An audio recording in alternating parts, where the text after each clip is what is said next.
كبرنا أملاخ يكون كميك أنيهم أملاخ استبارك يكون زحالفة شدشت كفالات رينا نيرنا لو معاتي شوعي كفال كابرا يوحنا سكرينا لو معاتن ريوم عرف عسرت حدا كوني ماتي خم فارغويتا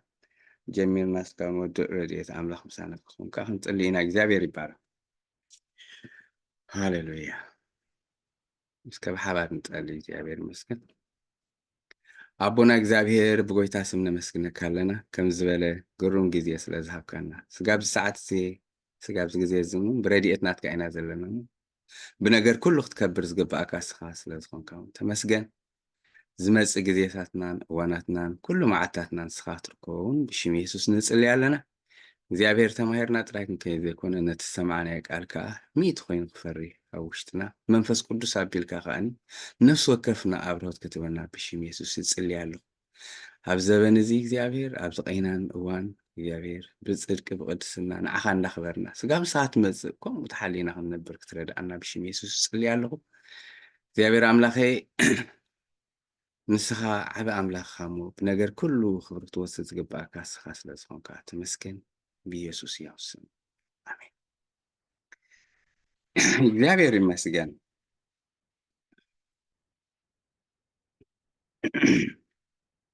بحالف ንምዝኽኻር ምእንቲ ክኾነና ዝሓለፈ መዓልታት ብዛዕባ ኸይል ዓልካ ነዚ ሎም መዓልቲ ክትዛረብ መቸም ክስታይ ስለ ዘይኮነ ገና ዘይተወድአ ነገር ስለ ዘለና ሽዱሽተ መለኸታት ርኢና ነርና እቲ ሓንቲ መለኸት ኣይተነፍሐትን እተን ሽዱሽተ ግን ብቐዳማይ ርኢና ነርና ምዕራፍ 8 ምዕራፍ 9 ዝነበረ ሓሳብ ማለት እዩ ስለዚ ኣብዚ ሸውዓተ መለኸታት እቲ ናይ መጀመርያ ኣርባዕተ ኣብ ምንታይ ከም ዝነበረ ኢና ርኢናዮ ኣብ ግኡዝ ፍጥረታት እዩ ነይሩ ማለት ካብ ሰማይ ብዝመጽእ ማለት እዩ እቲ ካልኣይ ኣብ መጨረሻ ግን ካብ ማዕሙቕ ብዝመጹ ማለት እዩ ሓደ ኣንበጣ ብዝመስሉ መናፍስቲ ከምኡ ካቶም ኣርባዕተ ካብ ሩባ ኤፍራጥስ ዝተፈትሑ ማለት እዩ እቲ ቀዳማይ ከም ዝረኣናዮ ኣፍተን ቀዳማይ መለኸት ክንፋሕ ከሎ ሓውን ደምን በረድን ካብ ሰማይ መጺኡ ንምድሪ ሓደ ኣብ ርእሲ ሰለስተ ክስታይ ከም ዘውረደ እቲ ካልኣይ ጎቦ ዝመስል ኢልዎ ይመስል እዩ ዝብል ዮሃንስ ንኩሉ ነገር ኤግዛክትሊ ክስታይ ከም ዘይዛረብ ብቀዳማይ ርኢና ነርና ንባሕሪ ከዓኒ ሓደ ብርእሲ ሰለስተ ባሕሪ ክንብል ከለና ዓሳታት ይኹን ኣብኡ ፀንሐ መራኸብ ይኹን ገለመልታት ንኩሉ መጉዳእቲ ዘውርድ ሓደ ብርእሲ ሰለስተ ከምኡ ከዓ ከም መብራህቲ ዝመስል ዝነድድ ከዓኒ ናብ ሩባታት መጺኡ ከዓኒ ነቲ ሩባታት ከም ዝበከሎ እሱ እውን ነቲ ምንጭ ዓይኒ ማያት ማለት እዩ ሓደ ብርእሲ ሰለስተ እቲ ራብዓይ ከዓ ንፀሓይ ከዋኽብቲ ከምኡውን ወርሒ ዘለዎን ከዓኒ ሓደ ብርእሲ ሰለስተ ማለት እዩ ንኩሉ ሓደ ብርእሲ ሰለስተ ሓደ ብርእሲ ሰለስተ ብቐጥታ ናብ ሰብ ዝመፀ መጉዳእቲ እኳ ተዘየለ ኣሎ ልክዕ ኣብቲ ሩባታት ማይ ምስ ሰተዩ ሰባት ከም ዝሞቱ ይነግረና እዩ ቀዳማይ ከም ተዛረብናሉ እንተኾነ ኣብዚ ብቐጥታ ዘይኮነ ብተዘዋዋሪ እውን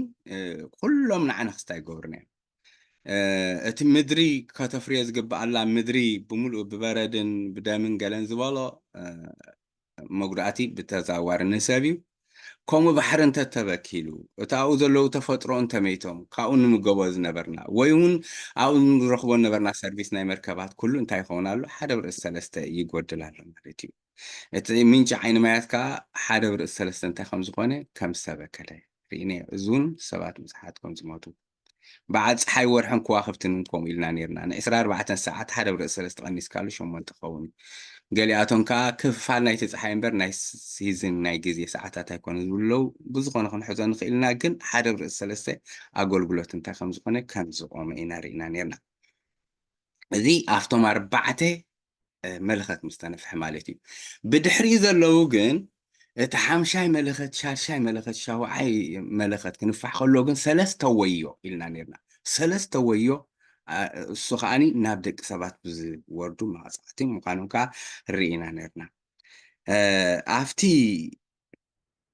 ሓደ ወዮ ክንፋሕ ከሎ እንታይ ከም ዝኾነ ርኢና ነርና ኣንበጣ كم معمو انتاي كم زوج تكم ما يوج كافت تكخا أنبت أي وج له توم أنبت أخا فيزيكال أنبت زي كونسي منافسهم خانم توم أنبت أتي أتوم كا جرأت أفت تخلي أنبت تخلي زو سونجن أب أصوات يكون كستايز قبر مالتي انتاي دا جرأت زمتو أفسبي مالت نحمش تورحي ندك سبات كساقي سب كواني أفت شعور ساعات كموت أنت تمني خموت كم زي كإلينا ندك سبات زساقي يطرى بقى بدحرتي حامشاي ملخت جن اتشارشاي ملخت مسمسا جن انتاي نانري كاب تلك معمق زموصو منافس تخاني كلتا ميتي مليون الف باتي ناب انجليش وين امارنيا تترجمو زرخبكو مالتي سراويت على العلم مالتي مساعتهم 4 دا يكون بربعة خورنا عجن 5 مليون نعلم بملء تانت خمس جبروا بقى حدا برئيس سلسته دك سبات كموت خلو عبسن درماتي بخمزي إنا زازم نانيرنا بهم هنزازم كلنا معرف تشعته كمزي بل يقرمكمي إذ خول نجر معات ريوم ناي مغزفت ريوم ناي تفوترو من نواز ريوم سبات منهم نجر كستا كمزي يبطل كمزي تنسحين الريوم رأي معرف تشعته قدر عسرة أتم بزن معاتات تياتن كي تقتلوا زترفوا سبات كا أجاننتن نتوم كريو ويس كسمعوا ويس كخارو زي كعلم تقطعت ورقي برون أسرازن أمانا عساون كي سجلوا كابتنا جبر أداوم أي تنسحون يلو كاب نفس مقتالهم ويس كاب أسمات ويس كاب منزرنهم ويس كاب سرقتهم أي تنسحون بمتن اتزرعيو موضعتي اتفردتي نابي እግዚአብሔር ክንድ ዝምለሱ ዝንስሑ እኳ ደኣ ካብ እግዚአብሔር ከዓልው ደድሕሪ ካልኦት ጣዖታት ክገብሩ ስርቆም ይሓደጉ ምንዝርኖም ይሓደጉ ናብ እስማት ናይ እስማት ምግባር ከዓ ይሓደጉ በዚ እቲ ምዕራፍ ዛዚሙ ነይሩ ምዕራፍ 9 ብዝሕዝን ኩነታት ማለት እዩ ንምዝክኻር ክኾነና ናይ እግዚአብሔር ምሕረት ኣብቲ መከራ ግዜ እውን ከም ብጣዕሚ እዩ ዘገርም شاوعي محتم مستفتح بشارشي محتم مستفتح قدم شاوعي محتم مفتوحو أمونغو انترلود ويكاني كمزي نايجيزي من وحخ تاجيرو خم نورق انفي لكم نيره قنف انتاي زري ان انت لكم تحسب كقصليو اب قدم تحسب زقصل جن بقنف تصحفو ነገር አለ እዚኻ እቲ ማህተም مفتاحكو قصليو ابزون تي ملخت مفحكو خصلي جن انترلود كجبر كلينا عفتي انتايلنا عف سماي قد ما معرف شو من تبع 244 شح انتا غير نيرو كافتم 10 تخلته نجر 10 تخلته شح انتا غير نيرو محتم اب جنبارهم تغبرهم ام مدرخ ام مغدات زي وردو سبات رينا نيرنا بمخنياتهم كاني الاف كزي الاف سبات انتا خوينم نيرم دحينم نيرم مالتي كبرن ويتا يكون سلازي بزحات انتا كوينم نيرم دينم نيرم بزخاني اب سماي حبي حاجوس كخون كله رئينا مايتي بتي نسم ام مدري زغبروا اكلكلو حجي وانت ما سالي ازوم سبات زياتهم ايم ملسو اين نس حنبر እግዚአብሔር ግን ምሕረቱ ዘለዓለማዊ ኺዳኑ ኻ ዘይርሳ አምላኽ ስለ ዝኾነ ኢንተርሉድ ክገብር ከሎ ሕጂውን ንኽንስሑ ግዜ ይህብ ከም ዘሎ እኳ ደኣ እንታይ ክገብር ኣብዚ ክልተ ምዕራፋት እንተሪኢና ኣብቲ ምዕራፍ 10 ናይ ብርቱዕ መልኣኽ ኣገልግሎት ክንርኢና ኣብቲ ምዕራፍ 11 ከዓኒ ናይቶም ክልተ መሰኻኽር ኣገልግሎት ክንርኢና ማለት እዩ እዚአን ዘክርዎን እታ ምዕራፍ 10 ናይቲ ብርቱዕ መልኣኽ ምዕራፍ 11 ከዓ ናይቶም ክልተ መሰኻኽር ማለት እዩ ንሓሳብ ምርዳእ ምእንቲ ክኾነና ኣብዚ ምዕራፍ 10 እንታይ ክንርኢና እንተኢልና ቀንዲ ትሕዝቶ ናይዚ ምዕራፍ እዚ ሓደ ናይ እግዚኣብሔር ኪዳን ከም ዘይፈርስ እቲ ካልኣይ ከዓ እግዚኣብሔር ዝሓተሞ ወይ ዝዓፀዎ ዝኸፍቶ ከም ዘየለ ሳልሳይ ናይ እግዚኣብሔር መዓልቲ ፍርዲ ከም ዘይድንቂ ራብዓይ ናይ እግዚኣብሔር ዕላማ ኣይዕፀፍን اتحمشاي كأن እግዚአብሔር ምሕረትን ፍርዱን ከዓ ኣይነጻጸሉን እዮም ዝብል ከርየና ማለት እዩ ናይ ዝብርቱዕ መልኣኽ ኣገልግሎት እንታይ ይመስል እዚ ብርቱዕ ኢልዎ ዘሎ መልኣኽ ገለገለ ሓሳባት ከነንብብ ክንግደድ ኢና ኩልኩም ሞባይል ተሊኩም ዋላ ካተንብቡ ወይ ዝኾነ መፅሓፍ ቁጫ ቅድሚኩም ተልዩ ምዕራፍ 10 ቁፅሪ 1 ዘሎ ካልእ ብርቱዕ መልኣኽ ከዓ ደበና ተወንዚፉ ካብ ሰማይ ክወርድ ከሎ ርኢኹ ኣብ ልዕሊ ርእሱ ከዓ ቀስቲ ደበና ኣሎ ገጹ ድማ ከም ፀሓይ እዩ ኣእጋሩ ከዓ ከም ዕኑድ ሓዊ እየን ኢሉ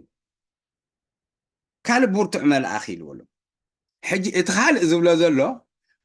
ዝተዳለዉ ነቲ መለኸት ክነፍሕ ዝተዳለወ መልኣኽ ኮነ ነይሩ ግን ካልእ መልኣኽ እዩ ነዚ መረጋገፂ ክኾነና እንተደሊኹም ኣብ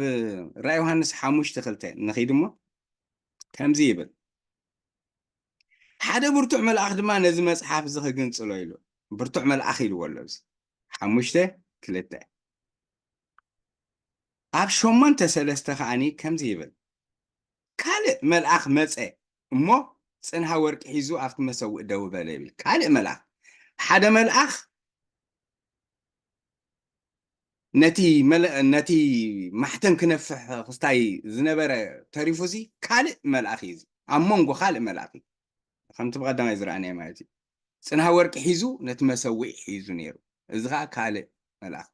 ሓደ መልኣኽ ክዛረብ ወይ ሓደ ክዳሎ ዝፀንሑ መልኣኽ ይፀንሕ እሞ ግን ካልእ መልኣኽ ይመፅእ ብርቱዕ መልኣኽ ይብሎ ብስልጣን ዘለዎ መልኣኽ ከም ምዃኑ እውን የርእየና ማለት እዩ ኣብ 18:21 እንተኸይድና እውን ከም ዝብል ኣሎ ሓደ ብርቱዕ መልኣኽ ድማ ኢሉ ኣሎ ክንዲ ዓብዪ መጥሓን ዝኸውን እምኒ ኣልዒሉ ይብል እቲ ብርቱዕ መልኣኽ ዝብል ንኽትብል ኣብ ቁፅሪ 18:1 ከዓ ድሕሪ እዚ ከዓ ዓብዪ ስልጣን ዘለዎ ካልእ መልኣኽ ኢሉ ካልእ እብሎ ካብዚ ኣብ ሰማይ ክወርድ ከሎ ርኢኹ ይብሎ እዚ ካልእ ዝብል ዘሎ ሕዝወን ይኹን ንብዙሕ ነገር ንካልእ ክንዛረብ ከለና ከጠቕመና እዩ ማለት እዩ ስለዚ እዚ መልኣኽ እዩ ማለት እዩ ኣብዛ ምዕራፍ እዚ ብዙሕ ተገራጫዊ ሓሳብ ክትርኢ ትኽእሉ ኢኹም ገለ ሰባት እንታይ ይብሉ እዮም ፅኒሕ ኢልና እሱ ከም ዘይኮነ ክንብልና እምበር እዚ መልኣኽ እዚ ጎይታና የሱስ ክርስቶስ እዩ ዝብሉን ኣለዎ ማለት እዩ ንምንታይ እዮም ከምኡ ኢሎም ከዓኒ እንተኢልኩምኒ ከዓ ሪዝናት ኣለዎ ምክንያቱ ብደበና ተወንዚፉ ስለ ዝብል ርእሱ ከዓ ቀስተ ደበና ስለዚ ኣብ ርእሱ ከዓ ቀስተ ደበና ከም ዘለዎ ስለ ዝብል ገፁ ከዓ ከም ፀሓይ ስለ ዝብል ኣእጋሩ እውን ሕጂ ተመሳሳሊ ነቲ ናይ ጎይታና የሱስ ክርስቶስ ዘንፀባርቁ ኣብ ምዕራፍ 1 ዝመስል ስለ ዘለዎ ንሱ እዩ ዝብል ግምታት ኣለዎም ግን ብዙሕ መንገዲ ክንሪኦ ከለና ኣይኮነን ኣብዚ ብደበና ተጎንፂፍ እዩ ዝብል ግን ብደበና መፂኡ ከዓ ይብል ኣብቲ ቃል በቃል ካልኣይ ከዓ ጎይታና የሱስ ክርስቶስ እዩ መንገዲ መልኣኽ ቢል ንዮሃንስ ዛረቦ ዘሎ ፍቲ ምዕራፍ 1 ቁፅሪ 1 እንተሪኢኹሞ ጎይታና የሱስ ክርስቶስ ብዛዕባ ገዛ ርእሱ ጎይታ የሱስ ኢሉ ክስታይ ከብል ኣይክእልን እዩ ስለዚ ካልእ እዩ ጎይታና የሱስ ክርስቶስ ኣይኮነን እንታይ ደኣ እንተኢልና ካብ ናይ እግዚኣብሔር ሃለወት ኣብቲ እግዚኣብሔር ዘለዎ ሃለወት ከም ዝመፀ ግን ክርዳእ ንኽእል እዚ መልኣኽ እዚ ብካልእ እቲ ንዕኡ ሪፕረዘንት ንእግዚኣብሔር ሲ ሪፕረዘንት ገይሩ ተላኢኹ ዝመፀ ኣብ ልዕሊ ርእሱ ኢሉ ኣሎ ከም ቀስተ ደበና ዝብል እቲ ቀስተ ደበና ዝብል ናይ እግዚኣብሔር ኪዳን ዘዘኻኽር እዩ ወይ ናይ እግዚኣብሔር ምሕረት ንደቂ ሰባት ኣብ ግዜ ፍርዲ እንትኾነ እውን እግዚኣብሔር ምሕረተኛ ምዃኑ ዘርእየሉን ዝገልፀሉን ዘሎ መንገዲ እዩ ኣብ ግዜ ኖህ ዝኣተወ ኺዳን ኣብ ምዕራፍ 9 ቁፅሪ 11 ክንሪኦ ንኽእል ኢና እግዚኣብሔር ንደቂ ሰባት ደጊሙ ንከየጥፍእ ዝኣተወ ኺዳን ሕጂ እውን ዘለኣለማዊ ምዃኑ ምሕረቱ ንደቂ ሰባት ክምለሱ ስጋና መጨረሻ ድረስ እግዚኣብሔር ዘርእየሉ ዘሎ ስለዚ እዚ ቀስተ ደበና ነቲ ናይ እግዚኣብሔር ኪዳን ዘርኢ ኪዳኑ እንታይ ከም ዝኾነ ከምዘየፍርስ እግዚኣብሔር ንደቂ ሰባት ዘለዎ ምሕረት ዝገልፅ እዩ ማለት እዩ ከምቲ ኣብ መጀመርያ ናትኸለና ዝበልኩም እቲ ገጹ ከም ፀሓይ ዝብሎ ዘሎ ከዓ እቲ መልኣኽ ካብ ናይ እግዚኣብሔር ህልውና ስለ ዝመፀ ገጹ ከም ፀሓይ ከንፀባርቕ እዩ ሙሴ እውን እኮ ከምኡ ኣብ ዘፀአት 34 29 ከምኡ እዩ ምስ እግዚኣብሔር ከብል ፀኒሑ ምስ መፀ ናብቶም ህዝቢ ገጹ አንፀባሪቕ እዩ ስለዚ ንሕና ጻድቃን እውን እንተኾነ ኣብታ መንግስቲ ቦና ከም ፀሓይ እንታ ክንከውን ኢና ፅባሕ ንጎ በቃ ኣብ ናቱ ክብሪ ኣብ ናቱ ሃለወት ፀኒሕካ ዳ ዘይተንፀባርቀሉ ምክንያት የለን ስለዚ ዋላ እውን እንተሪእና ኣብታ 18 ፍቅዲ ሓደ ይመስለኒ ከም ዝብላ እወ ድሕሪ እዚ ከዓ ዓብይ ስልጣን ዘለዎ ካልእ መልኣክ ካብ ሰማይ ክወርድ ከሎ ሪኢኹ ብክብሪ እውን ምድሪ እንታይ በርሀት ኢሉ ረይ ብክብሩ እንታይ ምድሪ መልያ በርሀት ኢሉ ስለዚ ዘንፀባርቕ ኣብ ናይ እግዚኣብሔር ሃለወት ዘሎ መልኣኽ ይኹን ምስ እግዚኣብሔር ክዘራረብ ፀንሐ ሰብ ይኹን እንታይ ገጹ ከም ዘንፀባርቕ ወይ ከም ዘበርህ ክንርዳእ ንኽእል ማለት እዩ ክብሪ ንኣምላኽ ይኹን እቲ ኣጋሩ ዝብሎ ከዓኒ እቲ ናይ ፍርዲ ናይ እግዚኣብሔር ምልክት ምዃኑ ኣብ ምዕራፍ 1 ርኢናዮ ነርና እግዚኣብሔር ክፈርድ ከም ዝተዳለወ ዘርኢ ማለት እዩ ክብሪ ንኣምላኽ ይኹን ስለዚ ካብዚ ተላዒሎም ገለ ሰባት ከም ዝበልኩኹም ምስቲ ምዕራፍ 1 ስለ ዘተኣሳስርዎ ጎይታና የሱስ ክርስቶስ ይብልዎ ግን ጎይታና የሱስ ክርስቶስ ኣይኮነን ጎይታና የሱስ ክርስቶስ ከም ዘይኮነ ብኸመይ ክንግዘብ ንኽእል እንታይ ኢልኩምኒ ኣብ ዝኾነ ስፍራ ኣብ ራእየ ዮሃንስ ጎይታና የሱስ ክርስቶስ ከም መልኣኽ ኣይተፀውዐን ከምኡ ዝብል ከዓ ኣይንረክብን ማለት እዩ ስለዚ ኣብ ራእየ ዮሃንስ ከይድና ብዛዕባ ጎይታና የሱስ ክርስቶስ ከም መልኣኽ ተመሲሉ ዝተረኣየሉን ወይ ዝተዘረበሉን ከም ዘየለ እዚ ኣርጊፅና ክንፈልጥ ይግባአና ማለት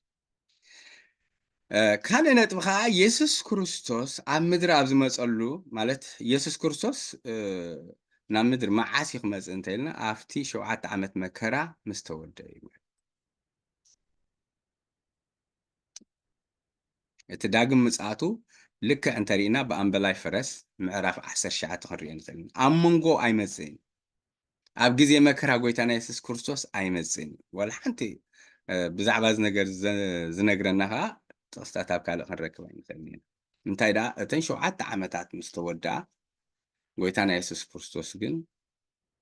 ናብ ምድሪ ብክብሪ ክመፅእ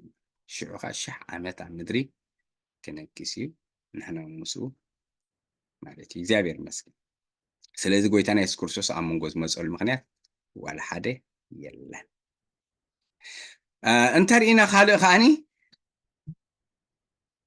በቲ ንሰማይን ኣብኡ ዘሎን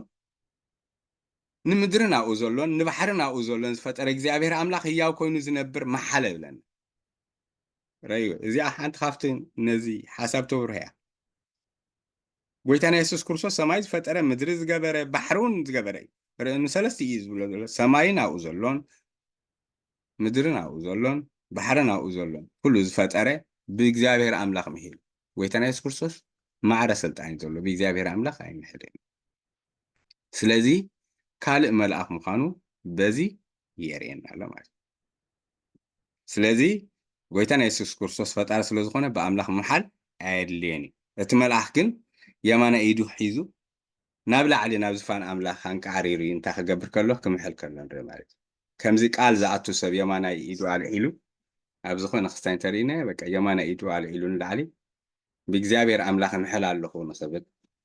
ስለ ዝደለየ ስለዚ ጎይታና የሱስ ክርስቶስ ዘይኮነስ ካልእ መልኣኽ ምዃኑ የብርሃልና ማለት እዚ ኣብ ዳንኤል 7 ክንሪኦ ንኽእልና ክልተ እዳው ልዒሉ ክስታይ ከም ዝገብር ይነግር እዩ እዛ ኣብዚኣ ክልተ እዳው ዘይትብለላ ምክንያት ምናልባሽ በቲ ሓደ ኢዱ እታ መፅሓፍ ግንፅልቲ ሒዙ ስለ ዝነበረ ክኸውን ከም ዝኽእል ብዙሕ ግምታት ኣሎ ማለት እዩ ካልእ ኸ እንታይ ዝብሎ ብዛዕባ ካልእ መልኣኽ ክዛረብ ፀንሕ ሞ ተዳለወ ንመለኸት ክነፍሕ ወይ እውን ንማሕተም ክነፍሕ ድሕሪኡ ካልእ መልኣኽ ክብል ማለት እዩ እቲ ንክስታይ ክገብር ዝተንስአ ወይ ዝተለኣኸ መልኣኽ ዘይኮነስ ካልእ መልኣኽ እንዳበለ እዩ ኣብዚ መፅሓፍ ከምዚ መጀመርያ ክነግረኩም ዝፀንሕ ሕጂ ነዚ እውን ከምኡ ካልእ መልኣኽ ኢሉ እቲ መለኸት ክነፍሕ ዝተዳለወ መልኣኽ ዘይኮነስ ካልእ መልኣኽ ብርቱዕ መልኣኽ ኢሉ ኣሎ ስለዚ ከምኡ መበሊኡ ኻኒ ጎይታና ኢየሱስ ክርስቶስ ዘይኮነስ ካልእ መልኣክ ምዃኑ ዘበርህ እዩ ማለት እዩ። ክብሪ ንኣምላኽ ይኹን።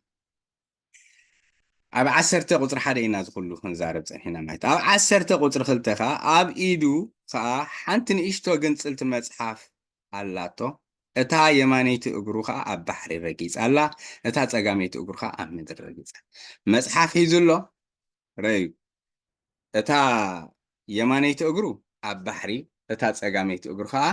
ኣብ ምድሪ ኣላ። ሓደ ከመይ ዝበለ ዓብዪ ምዃኑ እዩ ዝነግረና። ብፊዚካሊ ብስእሊ ክትገልፆ ኣይትኽእልን ኢኻ ረዩ። ሓደ እግሩ የማን ኣብ ባሕሪ ኣሎ፣ ሓደ እግሩ ከዓ ኣብ ምድሪ። ማዕረ ክንደይ ግዙፍ ዓብዪ እዩ ኣብቲ ራእይ ክሪኦ ከሎ ዮሃንስ ማለት እዩ። እንታይ እዩ ዘርእየና እንተኢልና ዕብየት ናይቲ መልኣኽ ክገልፅ ገለ ጥራይ ኢሉ ኣይኮነን። እንታይ ደኣ እግዚኣብሔር ኣብ ባሕሪ፣ እግዚኣብሔር ከዓ ኣብ ምድሪ ጎይታ ምዃኑ ከምቲ ኣብ መዝሙር 95:3 ከምዚ ኢሉ ኣሎ 95:3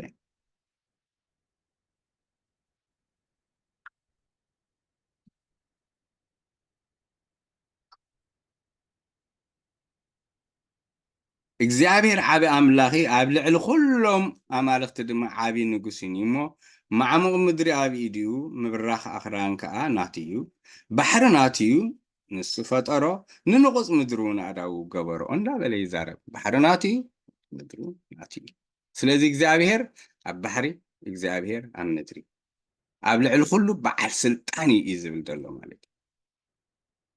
እግዚኣብሔር መስገን ገለገለ ነቲ ባሕሪ ዝብል ምዕራፍ 17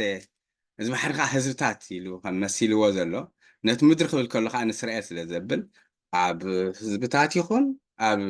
ህዝቢ እስራኤል እሱ ጎይታ ምዃኑ እዩ ዝምስክር ዘሎ ዝብሉ እውን ኣለው። ግን በቲ ሓንቲ ሸነ ከዓ ነይርያ በቲ ኮይኑ በቲ ግን እግዚኣብሔር ኣብ ልዕሊ ኩሉ በዓል ስልጣን ምዃኑ እዩ ዘርእየና ዘሎ ማለት እዩ። ክብሪ ንኣምላኽ ይኹን። ኣብ 10 ቁፅሪ 3 ከም ዝጓዚ ማንበሳ ከዓ ዓው ብዝበለ ድምፂ እንታይ ገበረ ጨደረ እዩ ዝብለና። እቲ ዝጓዚ ማንበሳ ዝብሎ በቃ ሓይሉ ዘፍርህ ምዃኑ እዩ ዘርእየና። እዚ ከዓኒ ካብቲ ዘፍርህ ሓይሉ እቶም 7 ነጎዳታት ብድምፂ ተዛረቡ ይብለና። ብድምፂ ዘፍርህ ነይሩ። ስለዚ ነቲ ድምፂ ከዓ ሰሚዕዎ ዮሃንስ ምስ ሰምዖ ከዓኒ እንታይ ክገብር ክፅሕፎ ደልዩ ኣብ ቁፅሪ 4 ሽዑ ካብ ሰማይ ርኢ ካብ ሰማይ ሃንደበት ከም ዝሰሚዑ ምስቲ መልኣኽ ከምዘ እዩ ፀኒሑ ነይሩ ዮሃንስ። ሽዑ ግን ክፅሕፍ ምስ ደለየ ግን ካብ ሰማይ ካብ እግዚኣብሔር እንታይ ዝብል መፅኡ ካይትፅሕፍ እንታይ ዳ ሕቶሞ ጥራይ ዝብል ድምፂ እዩ ሰሚዐ። 10 ቁፅሪ 4 ከምዚ በያ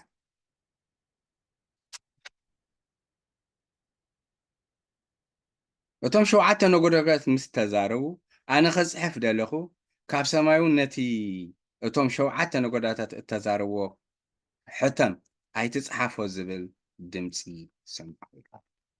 ኣብ ኩሉ ዳ መልሲ ክንህብ ስለ ንደሊ እምበር ሕቶሞ ፅሓፎ እንተኢሉ በልሓ ክንገብር ኣይነ ንዳንኤል ምስ ከምኡ ኢልዎ ሕቶሞ ኢልዎ ንዮሃንስ ግን ኣይትሕተሞ ዝበሎ ከዓ ኣብ ብዛዕባ ራእይ ዮሃንስ ከዓኒ ምዕራፍ 22 ቁጥሪ 10 ክንረኽቦ ንኽእል። ኣብዚ ግን በቃ ሳይለንት እዩ ርእዩ ክፅሕፍ ደልዩ ግን እንታይ ግበሮ ኢሉ ሐዋርያ ጳውሎስ እውን እንኮ ኣብ ካልኣይ ቆሮንጦስ ምዕራፍ 12 ከምዚ ኢሉ ኣሎ። ምዕራፍ 12 ቁፅሪ 4 ናብ ገነት ከም ተዘለፈ እሞ ሰብ ክዛረቦ ዘይተፈቅደሉ ዘይንገር ዘረባም ከም ዝሰምዐ እፈልጥ። እንታይ ከም ምዃኑ ኣይንፈልጥን። ብዙሕ ኣብ ሂወት ምስጢር ኮይኖም ንሓልፎም ኣለው። እግዚኣብሔር ክተብሎም ዘይደልዮ ነገራት ኣለዉ። ወላ ሓንቲ ክንብል ኣይንኽእልና። ሐዋርያ ጳውሎስ ከም ስለዝኾነ ገለ መልታት ክንብል ኣይንኽእልና። በቃ እሱ ኣየምፅኦን ተሓሳብ እዚ እውን ዮሃንስ ሰሚዑ ግን ትሰምዖ ከዓ ኣይፀሓፎን ሕቶሞ እዩ ተባሂሉ። ስለዚ ኣብቲ ሕቶሞ ዝበሎ እግዚኣብሔር እሱ ዝዓፅኦ ማንም ሰብ ከፍቶ ስለዘይክእል ከምዚ ኢልና ክንዛረብ ኣይንኽእልና። ከምቲ ዘዳግም ዘሎ ኢና እታ ዘዳግም ጥቕስን ነዚ ትጠቕመና እቲ ተገልፀ ንዓና እዩ እቲ ስውር ግን ንኣምላኽ እዩ ዝብል ምክንያቱ ናይ እግዚኣብሔር ከምቲ ብኢሳያስ ከዓኒ ሓሳቡን ሓሳብና መንገድና መንገዲ ሓደ ስለ ዘይኮነ ማለት እዩ። ስለዚ ቁፅሪ 4 ከምኡ ትመስል። ቁፅሪ 5 ንየማነይቲ ኢዱ ናብ ሰማይ ኣቢሉ ዘርጊሑ ነበረ እሞ እዚ ዝገበረ ምክንያት ከዓ እታ ፀጋመይቲ ኢዱ ከም ዝበልክኹም እታ መፅሓፍ ሒዛ ክትከውን ስለትኽእል ማለት እዩ። ከምኡ ኣይኮነትን ትብል ከምኡ ክኸውን ግን ተኽእሎታት ስለዘሎ ማለት እዩ። ኣብ 10 ቁፅሪ 6-7 ግን ብእግዚኣብሔር ስም መሓለ እዩ። ስለዚ እዚ መልኣኽ እዚ በቲ ሰማይ ዝገበረን በቲ ምድሪ ዝገበረን በቲ ንባሕሪ ዝፈጠነ እግዚኣብሔር ኣምላኽ ኢዱ ኣልዒሉ ንሰማይ እንታይ ክገብር ከሎ ክምሕል ከሎ ኢና እንሪኦ ማለት እዩ። ኣብ 6 ኣብ 7 ኣብ 10 ካብ 6 7 ስፔሻል 7 ብምክንያት እቲ ዓብይ ብሉፅን ራእይ ኣንብዛ ምእንቲ ከይዕበ ከዓ ኣብ ሶሪ ኣብ ክስታይ ስለ ፀንሐ ኣብ ራእይ 16-7 ኦኬ ብመዓልታት ድምፂ እቲ ብመዓልትታት ድምፂ እቲ ሻብዓይ መልኣኽ ንሱ መለኸት ክነፍሕ ምስ ተዳለወ እቲ ምስጢር ኣምላኽ ከዓ ከምቲ ነቶም ባሮቱ ነቢያት ዘበሰሮም ሽዑ ክፍፀም እዩ ኢሉ። መዓስ እዩ ዝክፍፀም? እቲ ሻውዓይ መለኸት ክንፋሕ ከሎ ማለት ብባሮቱ ኣቢሉ ዘበሰሮ ሽዑ ክፍፀም እዩ እምበር ደጊም ዘበን ኣይክኸውን ኢሉ። በቲ ንሰማይን ኣብኡ ዘሎን ንምድሪ ኣብኡ ዘሎን ከም ዝበልኩኹም ዝፈጠረ እግዚኣብሔር ኣምላኽ ክምሕል ከሎ ንሪኦ ማለት እዩ። እዚ ኣብቲ መጨረሻ እዋን ከምቲ ኣብ ኤፌሶን ኢልዎ ዘሎ ኣብ ተሰሎሚቄ ኢልዎ ዘሎ እግዚኣብሔር ዓለማት ብወዱ ዝጥቕልለሉ ግዜ ክመጽእ እዩ። ከምቲ ነቢያት ከምኡውን ኣገልገልቲ ኣምላኽ ዝተዛረብዎ ኣብ መጨረሻ ግዜ ብነቢያት ዝተዛረቦ ፍጻሜ ክረክብ እዩ። እቲ ኩሉ ምስጢር ዝነበረ ሽዑ እንታይ ክኸውን ካሕዲ ማለት እዩ። እግዚኣብሔር ይመስገን። ስለዚ ኢየሱስ ክርስቶስ ናብ ምድሪ ክመጽእ ከሎ በቃ ነገራት ኩሉ እቲ ብነቢያት ሕጂ ንኣብነት ኢሳያስ ተዛረበሎ ሕዝቅኤል ተዛረበሎ ኩሉ ፍጻሜታት ክረክብ እዩ። ንኣብነት 1000 ዓመት ክነግስ እዩ ዝበሎ ፍጻሜ ክረክብ እዩ። ንሱ ብቕንዕና ክፈርድ እዩ ዝበሎ በቃ ፍጻሜ ክረክብ እዩ። እሱ ተመሊሱ ክወስደና ክመጽእ እዩ ዝብል ፍጻሜ ክረክብ እዩ። ኩሉ ብነቢያት ዝተነግረ ሰይጣን 1000 ዓመት ክእሰር እዩ ፍጻሜ ክረክብ። ሰይጣን እውን ንዘላለም ንሱን ቶም ሰዓብቱን ተኣሲሮም ናብ ጥልቂ ማዕሙቕ ክድርበ እዮም ፍጻሜ ክረክብ። ሞትን ሲኦልን ከዓኒ ኩሎም ከዓ ናብ ማዕሙቕ እንታይ ክድርበ እዮም እዚ እውን ፍጻሜ ክረክብ እዩ ማለት እዩ። ስለዚ እቲ ንዘበናት ምስጢር ኮይኑ ዝነበረ ኩሉ ብግህዶ እግዚኣብሔር እቲ ትንቢታት ፍጻሜ ናብ ምጥቕላል ዝገብረሉ ስለ ዝኾነ ማለት እዩ። እቲ ሻውዓይ ማሕተም እቲ ሻውዓይ መለኸት ምስ ተነፍሐ ብነቢያት ተዘረበ ምስጢር ኩሉ እንታይ ክኸውን ኢና ንብል ዘለና ክፍጸም እዩ። ነዚ ከዓ ሮሜ 11:25 ኤፌሶን 3:3-11 ቆሎሲ 1:27 ከርአ ንኽእል ኢና ማለት እዩ። ስለዚ እግዚኣብሔር ንዓለም ኩሉ ዘሎ ፕሮግራም ኩሉ ፍጻሜ ክረክብ ይሽዑ ብዘይ ዕንቅፋት ከምቲ መጀመርያ ዝተዛረብናዮ እግዚኣብሔር ዝበሎሲ ኩሉ ናቱ ፕሮግራም ብዘይ ምስንኻል ክፍጽም እዩ ማለት እዩ። እግዚኣብሔር ዝበሎ ኩሉ ክኸውን ኣብ መጽሓፍ ቅዱስና ብዛዕባ ናይ እግዚኣብሔር ምስጢር ብዙሕ እዩ ዝዛረብ። እቲ ናይ እግዚኣብሔር ምስጢር ወዲ ኢየሱስ ክርስቶስ ነይሩ ይብለና። እቲ ናይ ዓመፃ ምስጢር ይብል፣ ናይ ዓለም ናይ ዘበናት ምስጢር ኢሉ ዳንኤል ምዕራፍ 2:19 ከምኡውን ኣብ ምዕራፍ 2:27-28 ኢሉ ወንጌል ምስጢር ብዙሓት ምስጢር ዓባይ ባቢሎን ይብለና። ዋላ እውን እቲ ናትና ነቶም ደቆስ እውን ምንጣቕናቶም እውን ዓለም ምስጢር ይብለና። ናይ እግዚኣብሔር ጥበብ ንዓለም ምስጢር ብዙሕ ነገር ምስጢራት ኣለዉ ሲ ዓለም ዋላ ናይ ሰብኣይን ሰበይትን ኪዳን እውን ምስጢር ይብለና። ስለዚ እቲ ምስጢራት ዝነበረ ኩሉ እግዚኣብሔር ምጥቕላል ወዱ ቢሉ እንታይ ከም ዝገብሮ እግዚኣብሔር ይመስገን። ክብሪ ንጎይታ ይኹን። ኣብቲ 18 ከዓ እቲ ኣብ ሰማይ ዝሰማዕኽዎ ድምፂ ከዓ ሕጂ ረእይዎ ዮሃንስ ኣብ ሰማይ እዩ ነይሩ። እቲ ካብ ሰማይ ዝሰምዖ ድምፂ ከዓ ኪድ እሞ ነታ ኣብቲ ኣብ ባሕሪ ምድርን ደው ኢሉ ዘሎ መልኣኽ ዘላ ንእሽተይ ግንጽልቲ መጽሓፍ ውሰዳ ኢልዎ ሕጂ ይመጽእ ኣሎ ዮሃንስ ማለት እዩ ከም ብሓዱሽ ከዓ መሳይ ተዛሪቡ ኢሉ ነቲ ናብቲ መልኣኽ ከይደ ከዓ ነቲ መጽሓፍ ሃበኒ በልክዎ ንሱ ከዓ ውሰዳ ብልዓያ ከዓ ኢልዎ ንኸብድኻ መራርያ ንኣፍካ ከዓ ጥዕምቲ ኢልዎ ብዛዕባ እዛ መጽሓፍ እዚኣ ክዛረቡ ከሎ ማለት እዩ ስለዚ ነቲ ኣብ ባሕርን ኣብ ምድርን ዘሎ መልኣኽ ከይድካ ነታ ንእሽተይ ግንጽልቲ መጽሓፍ ተቐበሎ ካብኡ ውሰዳ ድሕሪኡ ግን ብልዓያ ኢልዎ እዚኣ እታ መጽሓፍ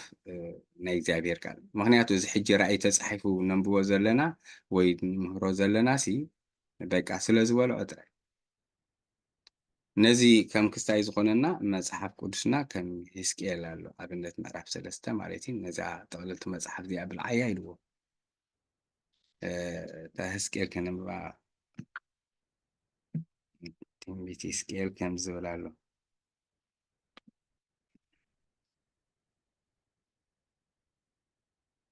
ንሱ ከዓ እታ ወዲ ሰብ ዝረኸብካዮ ብላዕ ነታ ጠቕልልቲ መጽሓፍ ከዓ ብልዓያ ከይድካ ድማ ንቤት እስራኤል ክትዛረቦም ሕጂ ከይድካ ድማ ንቤት እስራኤል ተዛረቦም በለኒ ሽዑ ኣፈይ ከፈትኩ ንሱ ከዓ ነታ ጠቕልልቲ ኣብልዓኒ ንሱ ከዓ ነታ ኣታ ወዲ ሰብ ከብድኻ ኣጽግብ ንውሽጢ ከብድኻ በዛ ኣነ ዝህበካ ጠቕልልቲ ምልዓያ በለኒ ሽዑ በላዕኽዋ ኣፈይ ጥዕምቲ ከም መረርካ ጣዕመት በለኒ ከዓ ኣታ ወዲ ሰብ ናብ ቤት እስራኤል ኪድ መቓላተይ ከዓ ተዛረቡ ኢሉ ቅድሚ ናብ ቤት እስራኤል ምኻዱ ንእስራኤል ምዝራቡ መጀመርያ ግን ነዛ ጠቕልልቲ መጽሓፍ ብልዓየ ኢልዎ ማለት ንዮሃንስ ከዓ ሓደ ነገር ዝደለየ ነገር ስለ ዘሎ እዩ ነታ መጽሓፍቲ ኣውሰዳ እሞ ብልዓያ ኢልዎ ክትበልዓ ከለኻ ጥዕምቲ ኣብ ኣፍካ ኢልዎ ድሕሪኡ ግን ኣብ ከብድኻ ምስ ኣትወት መራርያ ኢልዎ ስለዚ እዛ መጽሓፍ እዚኣ ግን ብልዓያ ኢልዎ ዮሃንስ ከዓ በሊዕዋ ማለት እዩ ኣብ ኣፈይ ከዓ ከም መዓር ኮነት ምስ በላዕኽዋ ግን ኣብ ከብደይ መረረትኒ ኢሉ ማለት እዩ እዛ መጽሓፍ እዚኣ ክልተ ባህሪ እዩ ዘለዋ መሪርን ጥዑሙን ማለት እዩ ስለዚ ኣብ ቃል እግዚኣብሔር ናይ እግዚኣብሔር ምሕረት ኣሎ ኣብቲ ናይ እግዚኣብሔር ቃል ሰሚዕኻ ዘይምእዛዝ እንትኾኑ ናይ እግዚኣብሔር ፍርዲ ኣሎ ምሕረት እግዚኣብሔር ጥዑም እዩ ፍርዱ ግን መሪር እዩ ከም እቲ ምሕረት እግዚኣብሔር ጥዑም እዩ ክንብል ከለና ከም መዓር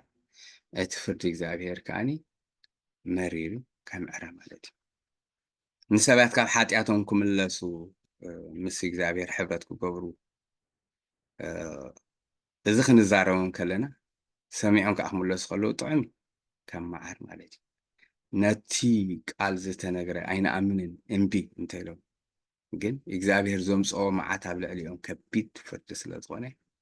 መሪር እዩ ማለት ባህሪ ናይዚ ናይ እግዚኣብሔር እታ ዝበልዓ ነገርሲ ነዚ ክልተ ነገር እያ ተንጸባርቕ ስለዚ ነቲ እግዚኣብሔር ዝበለልካ እተነግረካ ምሕረት ተቐቢልካ እንተተቐቢልካዮ መዓር እዩ ጥዑም ኢኻ ነቲ ተነግረካ ቃል ሪጀክት እንተኢልካዮ ኣምን እንተኢልካ ፍርዲ እግዚኣብሔር መሪር ዛስ ዋይ ኢና ተዓንቶ ይንዛረብ ክንብል ከለና ኣብቲ መጀመርያ እዚ ናይ እግዚኣብሔር ምሕረትን ናይ እግዚኣብሔር ፍርድን ኣይነጻጽርን እግዚኣብሔር ምሕረተኛ እዩ እግዚኣብሔር ከዓ ፈራዲ እዩ ማለት እዩ ስለዚ ነቲ ቃል ሰሚዖም ብእኡ ንዝቕበልዎ እሰይ ይኾነሎም ነቲ ቃል ሰሚዖም እምቢ ኢሎም ሪጀክት ንዝኾኑ ግን ወዮ ወዮ እዩ ዝኸውን መጽሓፍ ቅዱስ ነግረና ከዓ እዚ እዩ ወዮ ዝኸውን ኣብቶም ንዕኡ ነቲ ቃል ተነጊርዎም ኣይንሰምዕን ኢሎም ከምቲ ምዕራፍ 9 ቁፅሪ 20 ናብ ጣዖታትን ናብ ስርቆምን ናብ ዝሙትን ዝኸዱ እግዚኣብሔር ከዓ ቆጥዖ ኣብኦም ይገልጽ ማለት እዩ ስለዚ ዮሃንስ ግን ከምዚ ኢልዎ ዘይበልዕ ኣይዛረብኒ ብመጠንቲ ዝበልዓኻ ኢኻ ትዛረብ እዩ ዝብሎ ዘሎ ማለት እዩ ምብላዕና እንተበሊዕና ጥራይና ንፍጥረት ኩሉ ከይድና ክንምስከር ንኽእል እንተዘይበሊዕኻ ደኣ እንታይ ኢልካ ክንምስከር ናብ ቤት እስራኤል ክልእኹ ከሎን ሕዝቅኤል መጀመርያ እታ መጽሓፍ ብልዓያ ከይድካ ሽዑ ከምቲ ንኤርምያስ ዝበሎ ጀምረ ክነቅል ድሕሪኻ ክትተክል ማለት ጀመርያ ግን እንታይ ክትገብር ኣለካ ብልዓያ مبلعنا ناب نجرا ناب فترات كل خيرنا خن مسكريز قبرنا معرف